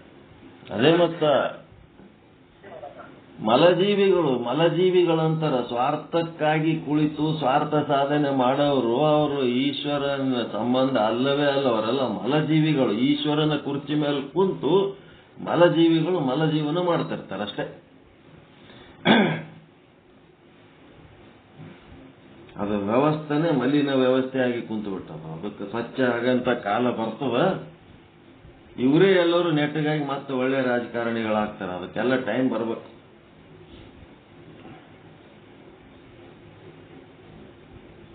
ಅದಕ್ಕೆ ಸಂಶಯ ಏನು? ದುಃಖ ಮತ್ತು ದುಃಖದ ಸಾಧನ ನಿವೃತ್ತಿ ಮಾಡಿಕೊಳ್ಳುವ ನಿಮಿತ್ತ, ಸುಖ ಮತ್ತು ಸುಖದ ಸಾಧನ ಪ್ರಾಪ್ತಿ ಮಾಡಿಕೊಳ್ಳುವ ನಿಮಿತ್ತ ಈಶ್ವರನಿಗೆ ಅನೇಕ ಆಗ್ಬೇಕಂತ ಹೇಳಿಕೆ ತನ್ನ ಸಲುವಾಗಿ ಏನಾರ ಅನೇಕ ಆತನೇನು? ಈಶ್ವರನ ಇಚ್ಛೆ ಆಗಲಿಕ್ಕೆ ಕಾರಣ ಹೆಂಗದಂತಂದ್ರ ಅನ್ಯ ವಸ್ತುಗಳು ಉಂಟಾಗುವುದಿಲ್ಲ. ಇದು ಜಗದ ನಿಯಮ. ಏನು ಎದರಿಂದ ಜೀವಿಗಳ ಕರ್ಮದಿಂದ ಏನು ಉಂಟಾಗಬೇಕು ಜಗತ್ತಿನಾಗ ಅದು ಅಷ್ಟೇ ಉತ್ಪತ್ತಿ ಆಗ್ತದ ಹೊರತು ಜೀವಿಗಳ ಕರ್ಮದ ಹೊರತು ಮತ್ತೊಂದು ಯಾವ ವಸ್ತುನೂ ಇಲ್ಲಿ ಸೃಷ್ಟಿ ಆಗ್ಲಕ್ಕ ಸಿದ್ಧ ಇಲ್ಲ. ಇಡೀ ಜಗತ್ತು ಏನದ ಅಂತಂದ್ರೆ ಎಲ್ಲ ಜೀವಿಗಳ ಒಂದು ಭೋಗದ ರಾಶಿ, ಅವರವರ ಕರ್ಮ ಫಲಗಳ ಭೋಗದ ರಾಶಿ. ಕೈಪಲ್ಯ ಮಾರ್ಕೆಟಿಗೆ ಹೋದ್ರೆ ಅಂದ್ರೆ ಟೊಮ್ಯಾಟೊ ಜಗ್ಗಿ ಬಂದಿರ್ತವೆ. ಓಸು ಟೊಮೆಟೊ ಎದ್ರದವು?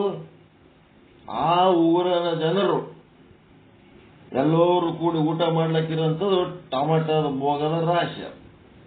ಆ ಟೊಮೆಟೊದೊಳಗ ನಿಮ್ಮ ಫಲಭೋಗ ಯಾವ್ದದ ಆ ಟೊಮೆಟೊನೇ ನೀವು ಮನೆಗೆ ತಗೊಂಡು ಹೋಗ್ತೀರಿ, ಅದನ್ನೇ ನೀವು ತಿಂತೀರಿ. ಬೇಕಾದಷ್ಟು ಚಲೋ ಇರ್ಬೋದು, ಬೇಕಾದಷ್ಟು ಕೆಟ್ಟ ಇರ್ಬೋದು. ನೀವು ತಿನ್ಬೇಕಾದ ಟೊಮೆಟೊ ಅದ್ರಾಗ ಯಾವ ಅಷ್ಟೇ ನೀವು ತಿಂತೀರಿ. ಹಂಗೆ ಇಡೀ ಜಗತ್ತಿನ ತುಂಬ ಬೇಕಾದಷ್ಟು ಹಣ್ಣು, ಹೆಣ್ಣು, ಮಣ್ಣು, ಅಧಿಕಾರ, ಪ್ರಚಾರ, ಮತ್ತೇನೇನದಲ್ಲ, ಧನ, ಕನಕ ಏನೆಲ್ಲ ಇದ್ರೂ ಸಹಿತ ಅದು ಎಲ್ಲ ಜೀವಿಗಳಿಗೆ ಸಂಬಂಧಪಟ್ಟಂಥದ್ದು. ಅದರೊಳಗೆ ನಿಮಗೆ ಸಂಬಂಧಪಟ್ಟದ್ದು ಯಾವುದದು ಅದಷ್ಟೇ ನಿಮ್ಮ ಭೋಗ. ಅದರೊಳಗೆ ನಿಮ್ಮದು ಒಂದು ಪಾಲದ, ಅದು ಅಷ್ಟೇ ನಿಮ್ಮ ಭೋಗ. ಹೀಗಾಗಿ ಇಲ್ಲಿ ಈಶ್ವರನದು ಜೀವಿಗಳ ಕರ್ಮಗಳಿಗೆ ಸಂಬಂಧಪಟ್ಟಂತೆ ಏನ್ ಸೃಷ್ಟಿ ಮಾಡ್ತಾನ ಅದನ್ನು ಬಿಟ್ಟು ಮತ್ತೊಂದು ಏನು ಸೃಷ್ಟಿ ಮಾಡ್ಲಿಕ್ಕೆ ಈ ಜಗತ್ತಿನಾಗ ಸಾಧ್ಯ ಇಲ್ಲ ಈಶ್ವರನಿಂದ. ಆದರೆ ಈಶ್ವರನಿಗೆ ದುಃಖವಾಗಲಿ ಸುಖದ ಸಾಧನವಾಗಲಿ ಇರುವುದಿಲ್ಲ. ಈಶ್ವರ ಇಚ್ಛೆಗೆ ಕಾರಣ ದುಃಖ ಸಾಧನದ ನಿವೃತ್ತಿಯಾಗಿ ಆದರೂ ಇರಬೇಕು ಅಥವಾ ಸುಖ ಸಾಧನದ ಪ್ರಾಪ್ತಿಗಾದರೂ ಇರಬೇಕು. ಆದರೆ ಈಶ್ವರನಲ್ಲಿ ದುಃಖದ ಸಾಧನಗಳ ನಿವೃತ್ತಿಯ ಇಚ್ಛೆ ಸಂಭವಿಸುವುದಿಲ್ಲ. ಅವು ಯಾವೂ ಇಲ್ಲ. ಅವನದು ವೈಯಕ್ತಿಕ ಸ್ವಾರ್ಥ ಅನ್ನೋದು ಅಲ್ಲಿ ಇಲ್ಲವೇ ಇಲ್ಲ. ಎಷ್ಟು ಸ್ವಚ್ಛ ನೋಡ್ರಿ ಈಶ್ವರ. ಜೀವಿಗಳ ಕರ್ಮ ತಗೊಂಡು ಅವರಿಗೆ ಫಲಭೋಗ ಕೊಡೋದು ಬಿಟ್ರೆ ಅವನಿಗೆ ಮತ್ತೆ ಬೇರೆ ಏನು ಕೆಲಸ ಇಲ್ಲ. ಇಷ್ಟು ಕ್ಲೀನ್ ಅಡ್ಮಿನಿಸ್ಟ್ರೇಷನ್. ಅದರೊಳಗೆ ಅವನಿಗೆ ವೈಯಕ್ತಿಕ ಹಿತಾಸಕ್ತಿ ಏನೇನೂ ಇಲ್ಲ.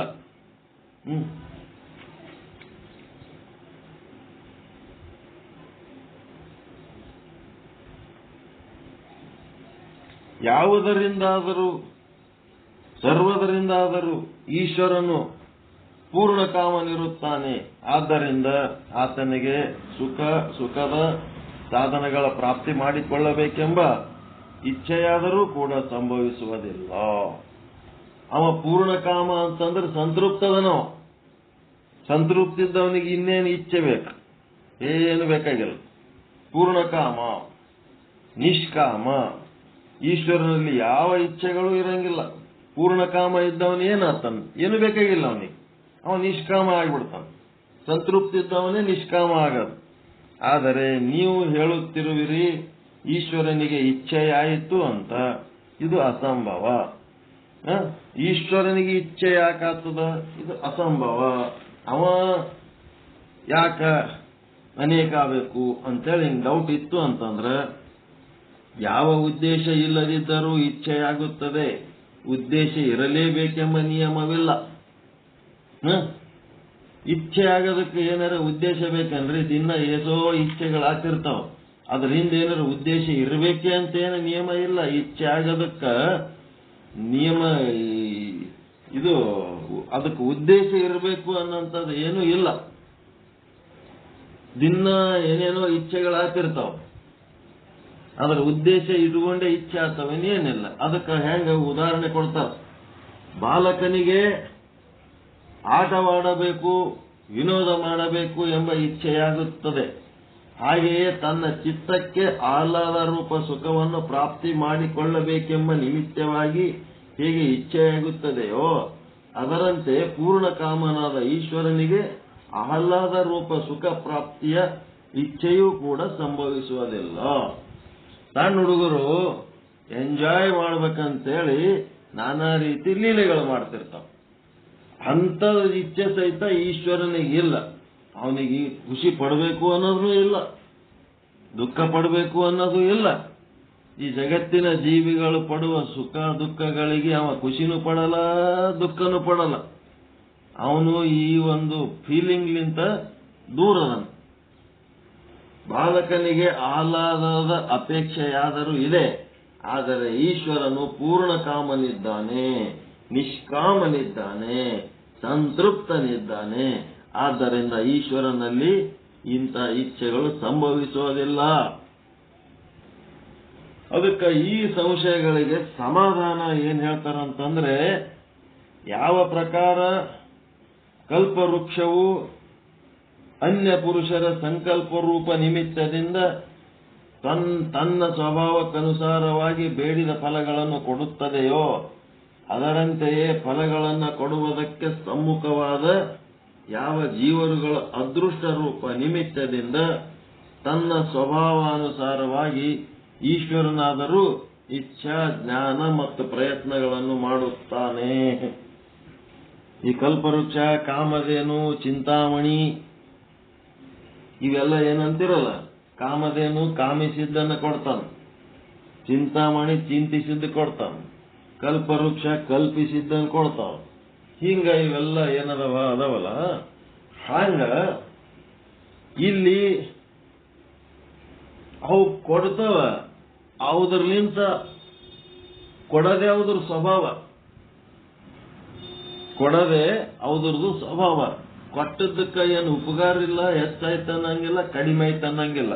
ಹಂಗ ಈಶ್ವರ ಏನದನ ಕರ್ಮ ಫಲ ಭೋಗಗಳಿಗೆ ತಕ್ಕಂತೆ ಅವರಿಗೆ ಸುಖ ದುಃಖಗಳು ಕೊಡೋದಷ್ಟೇ ಅವನ ಸ್ವಭಾವ ಅದು. ಕೊಟ್ಟನಂತೇಳಿ ಏನು ಉಪಕಾರ ಇಲ್ಲ, ಕೊಟ್ಟಿಲ್ಲ ಅಂತೇಳಿ ಏನು ಕೊರಗೆ ಇಲ್ಲ, ಅವನ ಸ್ವಭಾವ ಅದು, ಕೊಡದೇ ಅವನ ಸ್ವಭಾವ. ಅದಕ್ಕೆ ಈಶ್ವರ ಕಲ್ಪವೃಕ್ಷ ಕಾಮಧೇನು ಇದ್ದಂಗ. ಕಲ್ಪವೃಕ್ಷಕ್ಕೆ ತನ್ನದೇ ಆದ ಸ್ವತಂತ್ರ ಇಚ್ಛೆ ಇಲ್ಲ. ಅದರ ಕೆಳಗೆ ಕುಳಿತು ಇಚ್ಛಾನುಸಾರವಾಗಿ ಈ ಕೆಳಗೆ ಯಾವನರ ಕುಳಿತು ಯಾವನು ಒಬ್ಬ ಇಚ್ಛೆ ಪಟ್ಟನಂದ್ರೆ ಅವರಿಗೆ ಫಲ ಕೊಡುತ್ತದೆ ವಿನಃ ತನ್ನದೇ ಆದ ಇಚ್ಛೆ ಅದಕ್ಕೆ ಇಲ್ಲ. ಅದು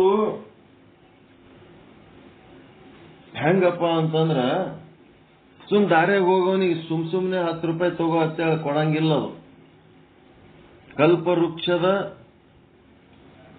ಫಲ ಬೇಕು ಅಂದ್ರೆ ಕಲ್ಪವೃಕ್ಷದ ಕೆಳಗೆ ಕುಂತು ಕಲ್ಪಿಸಬೇಕು. ಆ ಕಲ್ಪಿಸಿದರ ಫಲ ಅದು ಕೊಡ್ತದೆ ಹೊರತು ಕಲ್ಪವೃಕ್ಷದ ತೆಳಗ್ ಕೂತು ಕಲ್ಪಿಸಲಿಲ್ಲ ಅಂತಂದ್ರೆ ಅದು ಬೆನ್ನತ್ತಿ ಬಂದು ಕಲ್ಪವೃಕ್ಷ ಫಲ ಕೊಡಂಗಿಲ್ಲ. ಹಂಗ ಈಶ್ವರ ಸುಮ್ನೆ ಏನೂ ಕೊಟ್ಟಿಲ್ಲ ನಿಮಗ. ಈಶ್ವರನಿಂದ ಫಲ ಪಡ್ಕೋಬೇಕಾದ್ರ ಏನ್ ಮಾಡಿರ್ಬೇಕು? ಕರ್ಮಗಳ ಮಾಡಿರ್ಬೇಕು. ಸುಖ ಬೇಕು ಅಂದ್ರೆ ಸತ್ಕರ್ಮಗಳು ಮಾಡಿರ್ಬೇಕು, ದುಃಖ ಬೇಕಂದ್ರ ದುಷ್ಕರ್ಮಗಳು ಮಾಡಿರ್ಬೇಕು. ದುಃಖ ಬೇಕಂತ ಯಾರು ಮಾಡಂಗಿಲ್ಲ, ದುಃಖ ಬೇಡ ಅಂತಾರ. ಆದ್ರೆ ದುಃಖ ಬೇಡ ಅಂತಂದ್ಮೇಲೆ ಪಾಪಕರ್ಮನೂ ಬೇಡ ಅಂತ ಬಿಡ್ಬೇಕು. ಆದ್ರೆ ಪಾಪಕರ್ಮ ಮಾಡಬೇಕು, ದುಃಖ ಬೇಡ. ಮತ್ತೆ ಸುಖದ ಫಲ ಬೇಕು, ಆದ್ರೆ ಪುಣ್ಯ ಬೇಡ. ಹೆಂಗ ಈ ರೀತಿ ಮನುಷ್ಯನ ಇಚ್ಛೆ. ಅದಕ್ಕೆ ತನ್ನದೇ ಆದ ಒಂದು ಯಾವ ಇಚ್ಛೆಯಿಂದ ಅದು ಕೊಡಂಗಿಲ್ಲ. ಯಾರು ಕಲ್ಪವೃಕ್ಷದ ಕೆಳಗೆ ಕುಳಿತು ಕಲ್ಪಿಸ್ಕೋತಾರೋ ಅವ್ರಿಗೆ ಅದು ಕಲ್ಪವೃಕ್ಷ ಫಲ ಕೊಡ್ತದ. ಅದೇ ರೀತಿ ಈಶ್ವರನಿಂದ ಫಲ ಪಡ್ಕೋಬೇಕಾದ್ರ ಇಲ್ಲಿ ಅದಕ್ಕೆ ಸಂಬಂಧಪಟ್ಟಂತ ಕರ್ಮಗಳು ಮಾಡ್ಲಿಕ್ಕೆ ಸಾಧ್ಯ ಅದ. ಈಗ ಏನಂತಂದ್ರ ನಿಮಗ ಈಗ ವರ್ತಮಾನ ಸಂತೃಪ್ತ ಇದ್ರೆ ಸರಿ, ವರ್ತಮಾನದಲ್ಲಿ ನಿಮಗೆ ಕೊರತೆಗಳು ಅನ್ನಿಸ್ಲಕತ್ತವಂತಂದ್ರ ಭವಿಷ್ಯದಲ್ಲಾದ್ರೂ ಇದನ್ನು ಸುಧಾರಣೆ ಮಾಡ್ಕೋಬೇಕಾದ್ರೆ ಏನು ರೀತಿ ಇರ್ಬೇಕಂತೀರಿ ಅದಕ್ಕೆ ಸಂಬಂಧಪಟ್ಟಂತ ಕರ್ಮಗಳನ್ನು ಮಾಡ್ಕೋತ ಅಂದ್ರೆ ಭವಿಷ್ಯದೊಳಗೆ ಅದು ನಿಮಗ ಅಂತ ಒಂದು ಜೀವನ ಸಿಗ್ತದ, ಅಂತ ಒಂದು ಫಲ ಸಿಗ್ತದೆ. ಭವಿಷ್ಯ ನಿಮ್ಮ ಕೈಯಲ್ಲಿದೆ. ವರ್ತಮಾನ ನಿಮ್ ಕೈಯಲ್ಲಿಲ್ಲ. ಏನ್ ಮಾಡ್ಬೇಕು ಮಾಡಿಬಿಟ್ಟಿರಿ, ಪ್ರಾರಬ್ಧ ಬಂದ್ಬಿಟ್ಟದ, ಭೋಗಿಸ್ಬೇಕು. ಇದು ಬಿಟ್ರೆ ಏನೂ ಇಲ್ಲ. ಅದ್ರ ಭವಿಷ್ಯ ನಿಮ್ ಕೈ ಒಳಗದು.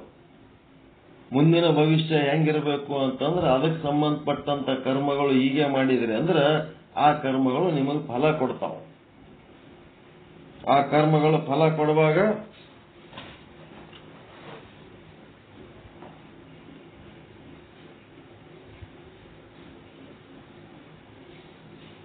ಏನಾಯ್ತು?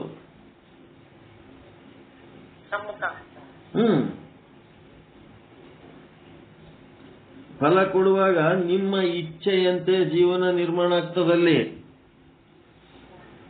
ಮುಂದೆ ನಿಮ್ ಭವಿಷ್ಯ ಹೆಂಗಿರ್ಬೇಕು ಅನ್ನೋದು ಈಗ ನಿಮ್ ಕೈಯಾಗದ. ಈಗ ಮುಂದೆ ಭವಿಷ್ಯ ಚಲೋ ಇರ್ಬೇಕಂದ್ರೆ ಈಗ ಒಳ್ಳೆ ಕರ್ಮಗಳು ಮಾಡ್ರಿ. ಮುಂದೆ ನಿಮ್ ಭವಿಷ್ಯ ಹೆಂಗ್ ಯಾಕಿರ್ಲಕ್ಕಂದ್ರೆ ಹೆಂಗ್ ಬೇಕಂಗ್ ಏನ್ ಬೇಕದು ಮಾಡ್ರಿ. ಮುಂದಿಂದ ಬಂದಾಗ ನೋಡಮ್ಮು. ಈಗ ಸದ್ಯಕ್ಕ ಏನ್ ಸಿಗ್ತದ, ಹೆಂಗ್ ಬೇಕಂಗ್ ಮಜಾ ಮಾಡಿ ಹೋಗಮ್ಮ ಅಂತಂದ್ರ ಮುಂದನು ಇದ್ರದೇ ಫಲ ಅಲ್ಲಿ ಸಿಗ್ತದ. ಕಾಯ್ಕೊಂಡು ಕೂತಿರ್ತದ, ಮಾಡಿದ್ದು ಮಾರಾಯ.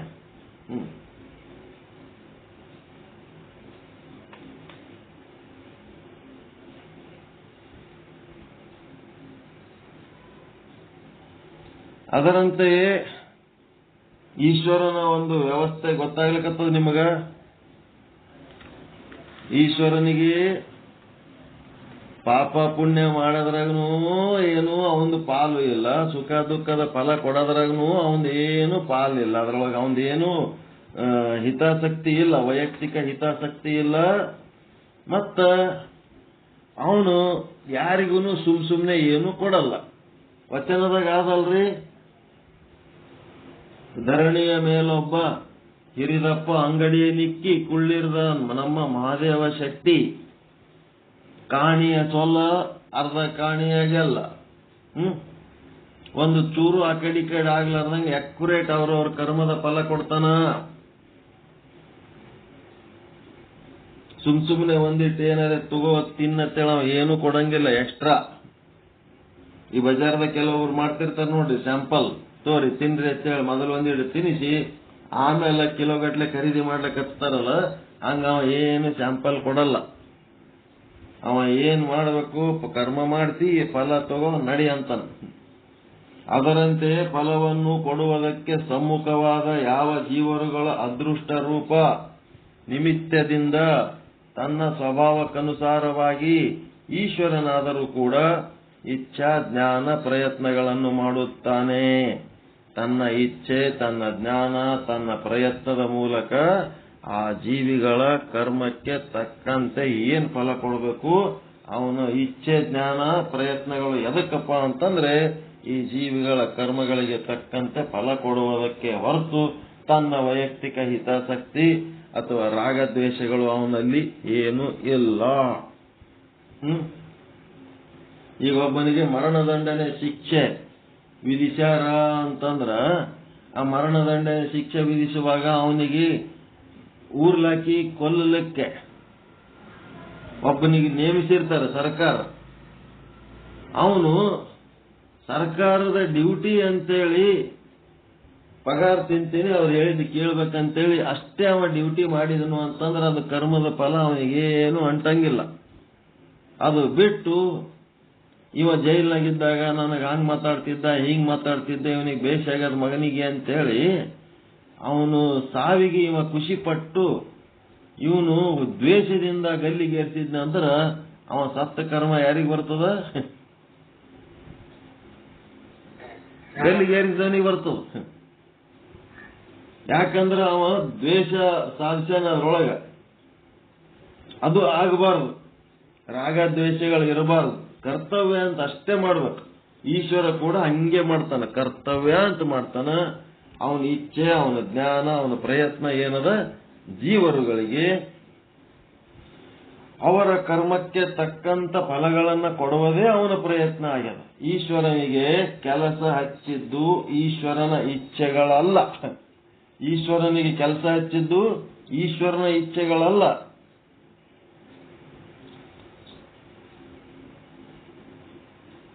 ಈಶ್ವರಿಗೆ ಕೆಲಸ ಹಚ್ಚಿದ್ದು ಈಶ್ವರನ ಇಚ್ಛೆಗಳಲ್ಲ. ಯಾರ ಇಚ್ಛೆಗಳು ಕೆಲಸ ಹಚ್ಚಿದ್ದು? ಈಶ್ವರ ಕೆಲಸ ಮಾಡ್ಲಿಕ್ಕೆ ಹಚ್ಚಿದ್ದು ಯಾರ ಇಚ್ಛೆಗಳು? ಜೀವರುಗಳ ಇಚ್ಛೆ. ಜೀವರುಗಳ ಕರ್ಮಗಳು ಭೋಗ ಕೊಡಲು ಸಮ್ಮುಖವಾದಾಗ ಈಶ್ವರ ಕೆಲಸ ಮಾಡುತ್ತಾನೆ. ಆಯ್ತಾ? ಟೈಮ್ 8 ಇನ್ನ ಇಲ್ಲ. ಜೀವರುಗಳ ಕರ್ಮ. ಅದಕ್ಕೆ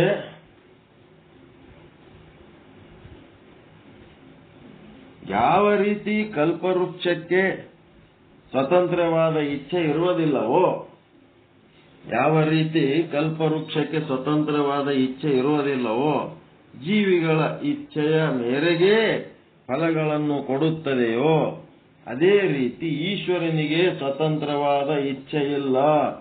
ಬಾರಪ್ಪ ನಿನಗಿದು ಕೊಡ್ತೀನಿ, ಬಾರಪ್ಪ ನಿನಗೆ ಅದು ಕೊಡ್ತೀನಿ ಅಂತದೇನು ವೈಯಕ್ತಿಕ ಇಲ್ಲ.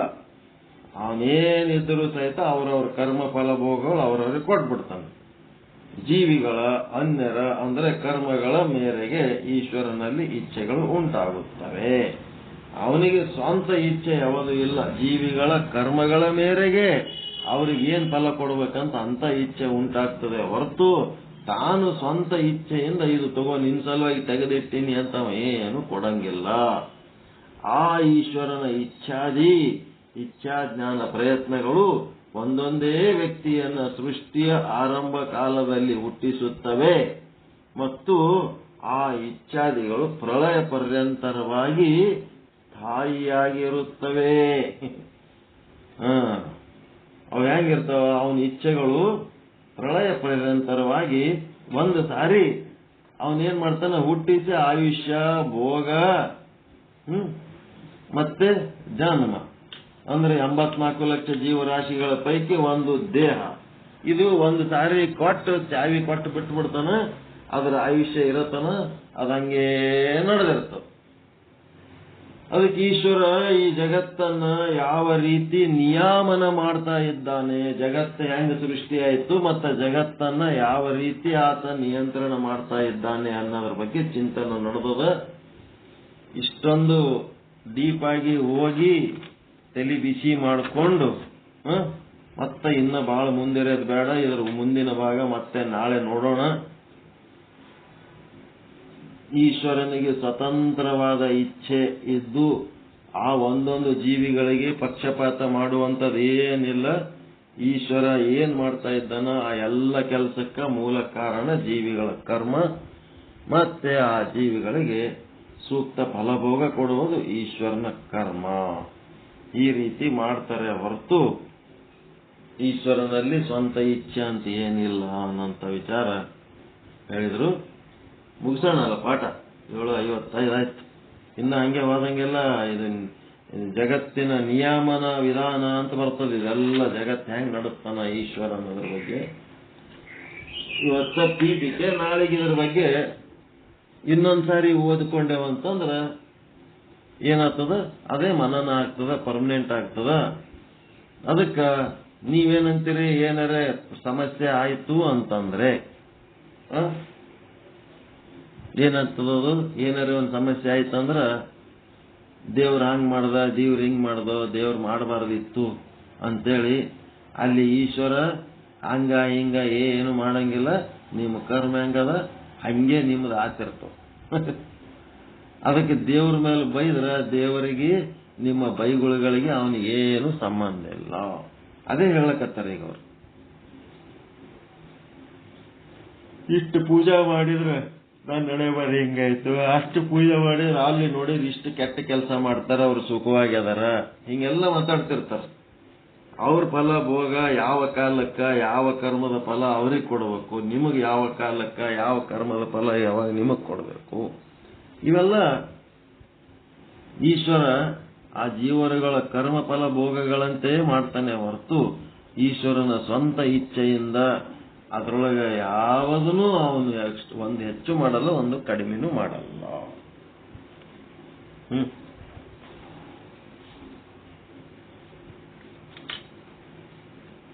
ಏನ್ ಮಾಡ್ಬೇಕು?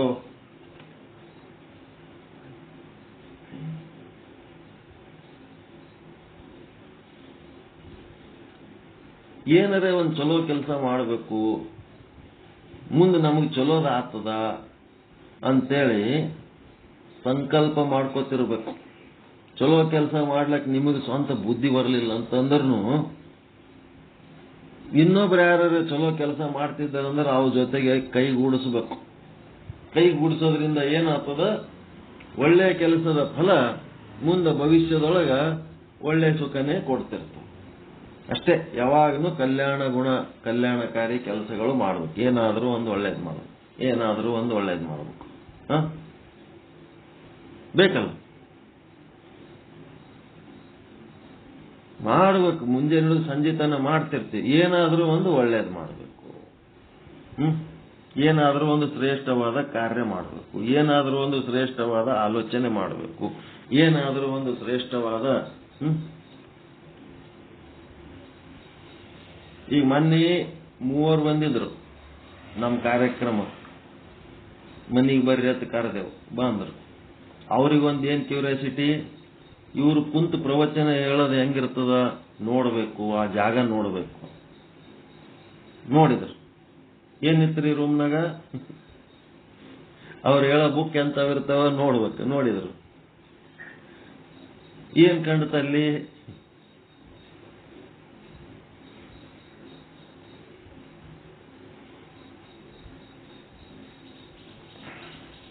ಏನಿತ್ರಿ ಅಲ್ಲಿ? ಈಶ್ವರ್ ಸಚಡಿ ಅವರೇ, ಅವರಂತೂ ಇಬ್ರು ನೀವು ಅವರೇ ಸಂಬಂಧಪಟ್ಟವ್ರ. ಅದ್ರ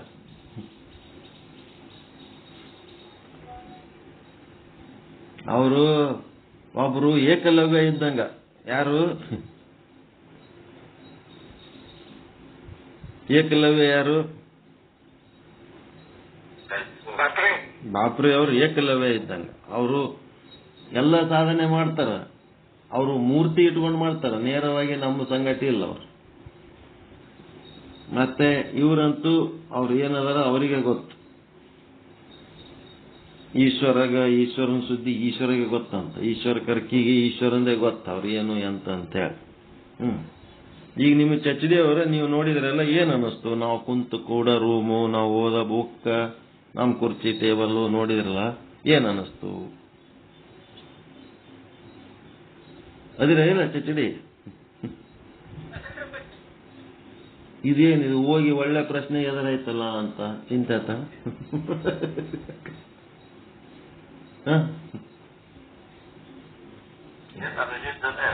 ಏನ್ ಅನ್ಸಿರ್ತದ ಹೇಳ್ಬೇಕಪ್ಪ.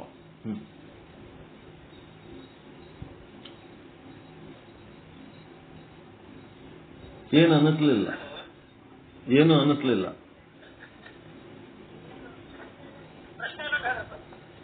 ನೀವು ಕುಂತು ನೀವು ಪಾಠ ಹೇಳ್ತಿರಲ್ಲ, ನೀವು ಕೂಡೋ ಜಾಗ ಹೆಂಗದ ನೋಡ್ಬೇಕು ಅಂತ ಬಂದ್ರಿ. ನಾವು ಕುಂದ್ರ ರೂಮ್ ಎಲ್ಲಿ ಕೂತ್ ಹೇಳ್ತೀರಿ ಅಂತ. ಅಲ್ಲಿ ಏನಿತ್ತು? ಶಾಂತತೆ ಇತ್ತು ಮತ್ತ ಒಳ್ಳೆ ಒಂದು ಸೂಕ್ತವಾದ ಒಂದು ಜಾಗ ಇತ್ತು. ಯಾವುದು ಇದರಲ್ಲಿದ ಒಳ್ಳೆ ಗ್ರಂಥಗಳ ಒಂದು ಭಂಡಾರನ ಇತ್ತು. ಮತ್ತೇನಿತ್ತು?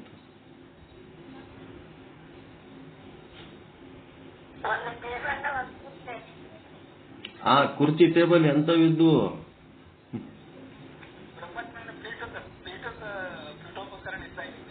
ಪೀಠೋಪಕರಣ ಇದ್ದಂಗಿದ್ದು.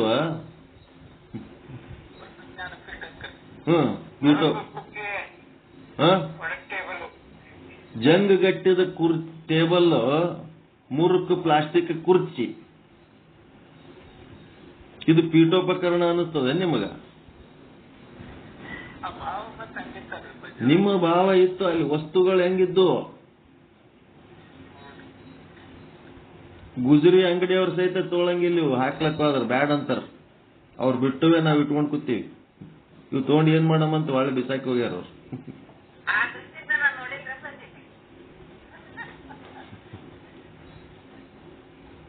ನಾ ಈಗ ಇಲ್ಲಿ ಹೇಳಕತ್ತಿದ್ದು ನಿಮ್ಮ ದೃಷ್ಟಿ ಅಂತದಂತ ಅಲ್ಲ, ಇಲ್ಲಿ ಏನಿತ್ತು ವಾಸ್ತವಿಕವಾಗಿ.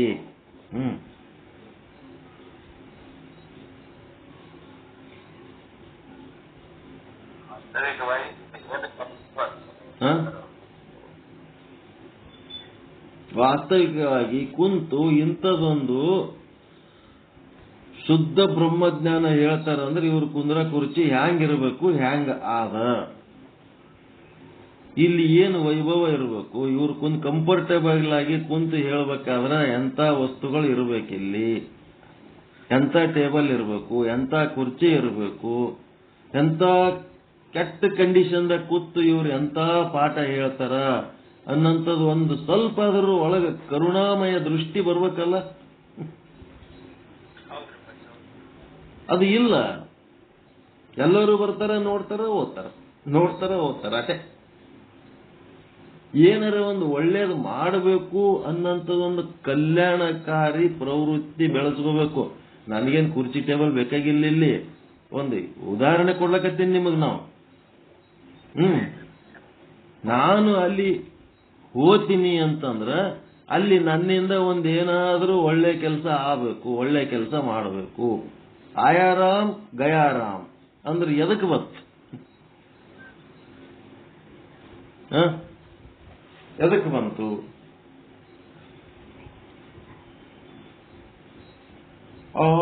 ಬಂದರ ಒಂದು ತಾಸನು ಕುಂದಿರ್ಲಕ್ಕ ಟೈಮ್ ಇಲ್ಲ, ಒಂದಿನನೂ ಇರ್ಲಕ್ಕೂ ತಯಾರಿಲ್ಲ, ಹೊಳ್ಳಿ ಹೋಗ್ಬೇಕಂತಾರ.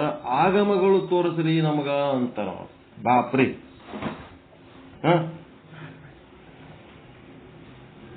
ಆಗಮಗಳು ತೋರಿಸ್ಬೇಕಂತ ಅವೆಲ್ಲ ಏನ್ ಮಾಡ್ಯಾರ?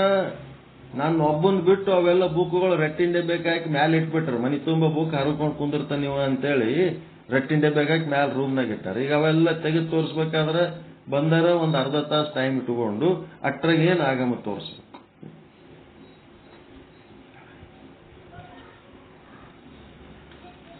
ಅವಸರದಾಗಿದ್ದಾಗ ಅವೆಲ್ಲ ಆಗಂಗಿಲ್ಲ, ಅವಕ್ಕೆಲ್ಲ ಟೈಮ್ ತಗೊಂಡು ಬರ್ಬೇಕಾಗ್ತದ.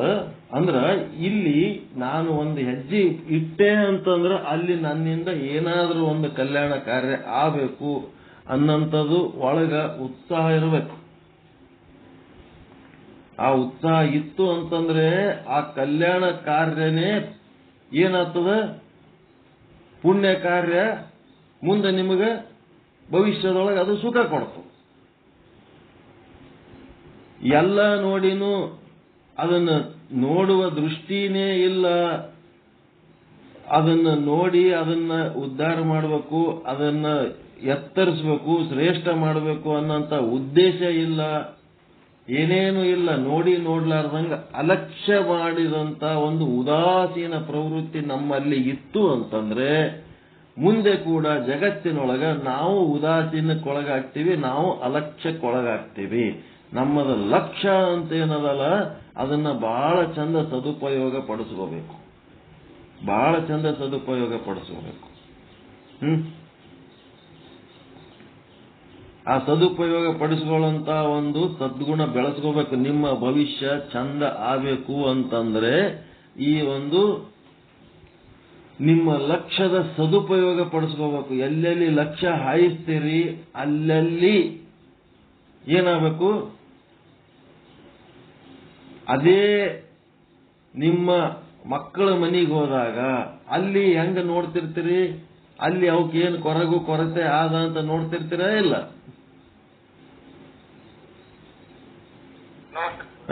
ನೋಡಿ ಅವಕ್ಕೇನಾರ ಕಡಿಮೆ ಇತ್ತಂತಂದ್ರೆ ಹೆಂಗ ಬಗೆಹರಿಸ್ತೀರ? ಅವಕ್ಕ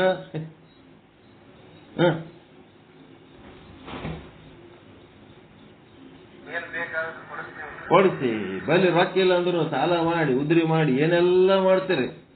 ಆದ್ರೆ ಈ ಗುರು ಲಿಂಗ ಜಂಗಮ ಅನ್ನಂಥದ್ದು ಬಂದ ಹೊತ್ನಾಗ ಉದಾಸೀನ ಹಂಗ್ಯಾಕಿರ್ಲಕ್ಕ ಹಾಳ ಬೀಳಲಕ್ಕ ನಮ್ಗೊಂದು ಪಾಠ ಹೇಳ್ತಾನ ಸಾಕ್ ನಡಿ. ಈ ರೀತಿ ಆದಂತ ಒಂದು ಪ್ರವೃತ್ತಿ. ಇಲ್ಲೇ ನಿಮ್ ಕುರ್ಚಿ ಟೇಬಲ್ ಬೇಕಂತಲ್ಲ, ನಿಮ್ಮ ದೃಷ್ಟಿ ನೋಡಿ ಆದ್ರೂ ಏನ್ ಮಾಡ್ತೀರಪ್ಪ ನೀವು? ಏನು ಮಾಡಲ್ಲ, ಏನು ಇದ್ದಂಗೆ ಇರ್ತೀರಿ. ನಾವ್ ಹೆಂಗಿದ್ದಂಗೆ ಇರ್ತೀವಿ. ನೀವೇನ್ ಮಾಡ್ತೀರಿ? ಏನು ಮಾಡಂಗಿಲ್ಲ. ಏನು ಮಾಡಕ್ಕಾಗಲ್ಲ, ಏನು ಮಾಡಂಗಿಲ್ಲ. ಯಾಕಂದ್ರ ಒಳಗ ಉಬ್ಬಿ ಕೊಬ್ಬಿ ಮಾಡಬೇಕು ಕೊಡಬೇಕು ಅನ್ನಂಥದ್ದು, ಗುರುಲಿಂಗ ಜಂಗಮಕ್ಕೆ ಮಾಡಬೇಕು ಅನ್ನಂಥದ್ದು ಮನಸ್ಸು ಇಲ್ಲ. ಯಾರಿಗೆ ಮಾಡ್ಬೇಕಂತದ? ಅದು ಹೆಂಡ್ರ ಮಕ್ಕಳಿಗೆ ಮಾಡ್ಬೇಕಂತದ. ಅದು ಕಂಪ್ಲೀಟ್ ಉಬ್ಬಿ ಕೊಬ್ಬಿ ಮಾಡೋದು ತಮ್ಮ ಹೆಂಡ್ರ ಮಕ್ಕಳಿಗೆ ಮಾಡೋದೇ ಒಂದು ದೊಡ್ಡ ಕೆಲಸ ಅವ್ರಿಗೆ. ಪತ್ನಿ ಮೇರ ಗುರು, ಪೈಸಾ ಮೇರ ಪರಮಾತ್ಮ, ಮತ್ತೇನು ಬಚ್ಚೆ ಸಾರೆ ಸಂತ್. ಇಚ್ಛೆ ನರಿತು ನಡೆಯುವ ಸತಿಯಿರಲು, ಬೆಚ್ಚನ ಮನೆ ಇರಲು, ವೆಚ್ಚಕ್ಕೆ ಬೆನ್ನಿರಲು, ಸ್ವರ್ಗಕ್ಕೆ ಕಿಚ್ಚು ಹಚ್ಚಂದ ಸರ್ವಜ್ಞ. ಹಂಗ ಏನದಂತಂದ್ರ ಸ್ವರ್ಗಕ್ಕೆ ಕಿಚ್ಚು ಹಚ್ಚಿದ ಮೇಲೆ ಮುಂದೆ ಅವನು ಕಿಚ್ಚಿನಾಗೆ ಬೀಳ್ತಾನ. ಅದಕ್ಕೆ ಮಾಡಬೇಕು, ಚಲೋದ್ ಮಾಡಬೇಕು, ಕಲ್ಯಾಣ ಗುಣಕಾರಿ ಮಾಡಬೇಕು. ಯಾರಿಂದ ಉದ್ಧಾರ ಆಗ್ಲಕತ್ತೀವಿ, ಎಲ್ಲಿಂದ ನಮಗೆ ಒಳ್ಳೆ ಮಾಹಿತಿ ಸಿಗ್ಲಕತ್ತದ, ಎದರಿಂದ ನಮಗೆ ಒಳ್ಳೇದಾಗ್ಲಕತ್ತದ, ಅದಕ್ಕೂ ನಾವು ಒಂದಿಟ್ಟು ಏನಾರ ಚಲೋದ್ ಮಾಡಬೇಕು. ಒಂದು ಕೃತಜ್ಞತಾ ಭಾವ, ಒಂದು ಏನಾರ ಮನಸ್ಸು ಬಿಚ್ಚಿ ಮಾಡಂತದ್ದು ಏನಾರ ಒಂದು ಆಲೋಚನೆ ಇರ್ಬೇಕು. ಅದು ಮಾಡೋದ್ರಿಂದ ಮುಂದೆ ನಿಮಗೆ ಒಳ್ಳೇದಾಗ್ತದ. ಮಾಡ್ರಿ ಅಂತ ಹೇಳುವವ, ಮಾಡಿಸಿಕೊಳ್ಳುವವ ಜಂಗಮ ಅಲ್ಲ, ಹೇಳಿಸಿಕೊಳ್ಳುವ ಭಕ್ತ ಅಲ್ಲ. ಅದನ್ನೇ ಹೇಳ್ತಾರವ್ರು ಚನ್ನಬಸವಣ್ಣವ್ರು.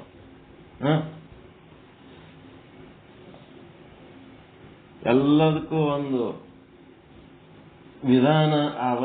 ಆ ವಿಧಾನದ ಶ್ರೇಷ್ಠತೆಯನ್ನು ಅರಿತು ಆ ಒಂದು ಶ್ರೇಷ್ಠತೆಗೆ ತಕ್ಕಂತೆ ನಮ್ಮ ಕರ್ಮಗಳನ್ನ ಸುಧಾರಣೆ ಮಾಡ್ಕೊಂಡೇವಂತಂದ್ರ ನಮ್ಮ ಭವಿಷ್ಯ ಚೆನ್ನಾಗಿ ಆಗ್ತದ.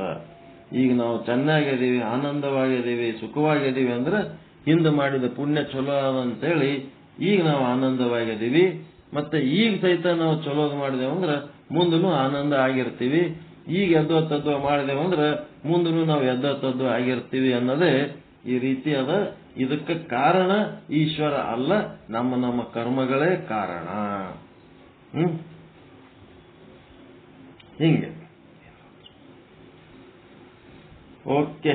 ಪರಮಾನಂದ ಪ್ರಾಪ್ತಿ ಭವ, ಸರ್ವ ದುಃಖ ನಿವೃತ್ತಿ ಭವ, ಇಷ್ಟಾರ್ಥ ಸಿದ್ಧಿರಸ್ತು, ಯಶಸ್ವಿ ಭವ. ಜಯ ಶುದ್ಧ ಬ್ರಹ್ಮ, ಜಯ ಶುದ್ಧ ಬ್ರಹ್ಮ. ಓಂ ಶಾಂತಿ ಶಾಂತಿ ಶಾಂತಿ. ಎಲ್ಲರಿಗೂ ಒಳಿತಾಗಲಿ, ಎಲ್ಲರಿಗೂ ಶುಭವಾಗಲಿ. ಓಂ ನಮಃ ಶಿವಾಯ. ಓಂ ನಮಃ ಶಿವಾಯ.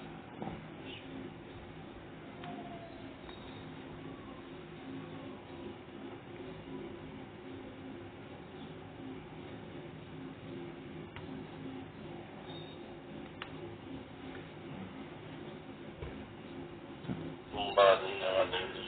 ಬ್ರಹ್ಮನಿಷ್ಠ ತತ್ವ ಸಾಕಾರ ಪರಮಾತ್ಮ ಬೇಜೀವನಿಷ್ಠೆ ಬಗ್ಗೆ ಲಿಂಗ ಜಂಗಮದಲ್ಲಿ ಜಂಗಮನೇ ಮುಖ್ಯ, ಜಂಗಮಾರ್ಥನೆ ಮೋಕ್ಷ ದಾರಿ, ಲಿಂಗಾರ್ಥನೆ ಲೌಕಿಕ ಮೂಲಕ್ಕೆ ದಾರಿಯಾಗ್ತದೆ. ಮತ್ತು ಜೀವನಗಳ ಕರ್ಮದಿಂದಲೇ ಈಶ್ವರ ಜಗತ್ತನ್ನು ಸೃಷ್ಟಿ ಮಾಡಿದನ. ಈಶ್ವರನ ಯಾವ ಇಚ್ಛೆ ಜ್ಞಾನ ಪ್ರಯತ್ನದಿಂದ ಆಗಿಲ್ಲ. ಎಲ್ಲವೂ ಜೀವನಗಳನ್ನು ಕರ್ಮದಿಂದಲೇ ಅನ್ನುವಂಥ ಜ್ಞಾನವನ್ನು ಈಗ ಮಂಗಲಾಚರಣೆ ಪೂರ್ಣಮದ ಪೂರ್ಣಮಿದಂ ಪೂರ್ಣಂ ಗಚ್ಚತೆ ಪೂರ್ಣಸ್ಯ ಪೂರ್ಣಮಾದಾಯ ಪೂರ್ಣಮೇವಾವಶಿಷ್ಯತೆ. ಓಂ ಶಾಂತಿ ಶಾಂತಿ ಶಾಂತಿ. ಪರಮಾತ್ಮ ಭವ ಸರ್ವತ್ರ ನಿವೃತ್ತಿ ಭವ ಸಾರ್ಥಕತ್ವ ಯಶಸ್ವಿ ಭವ ಯಶಸ್ವಿ ಭವ.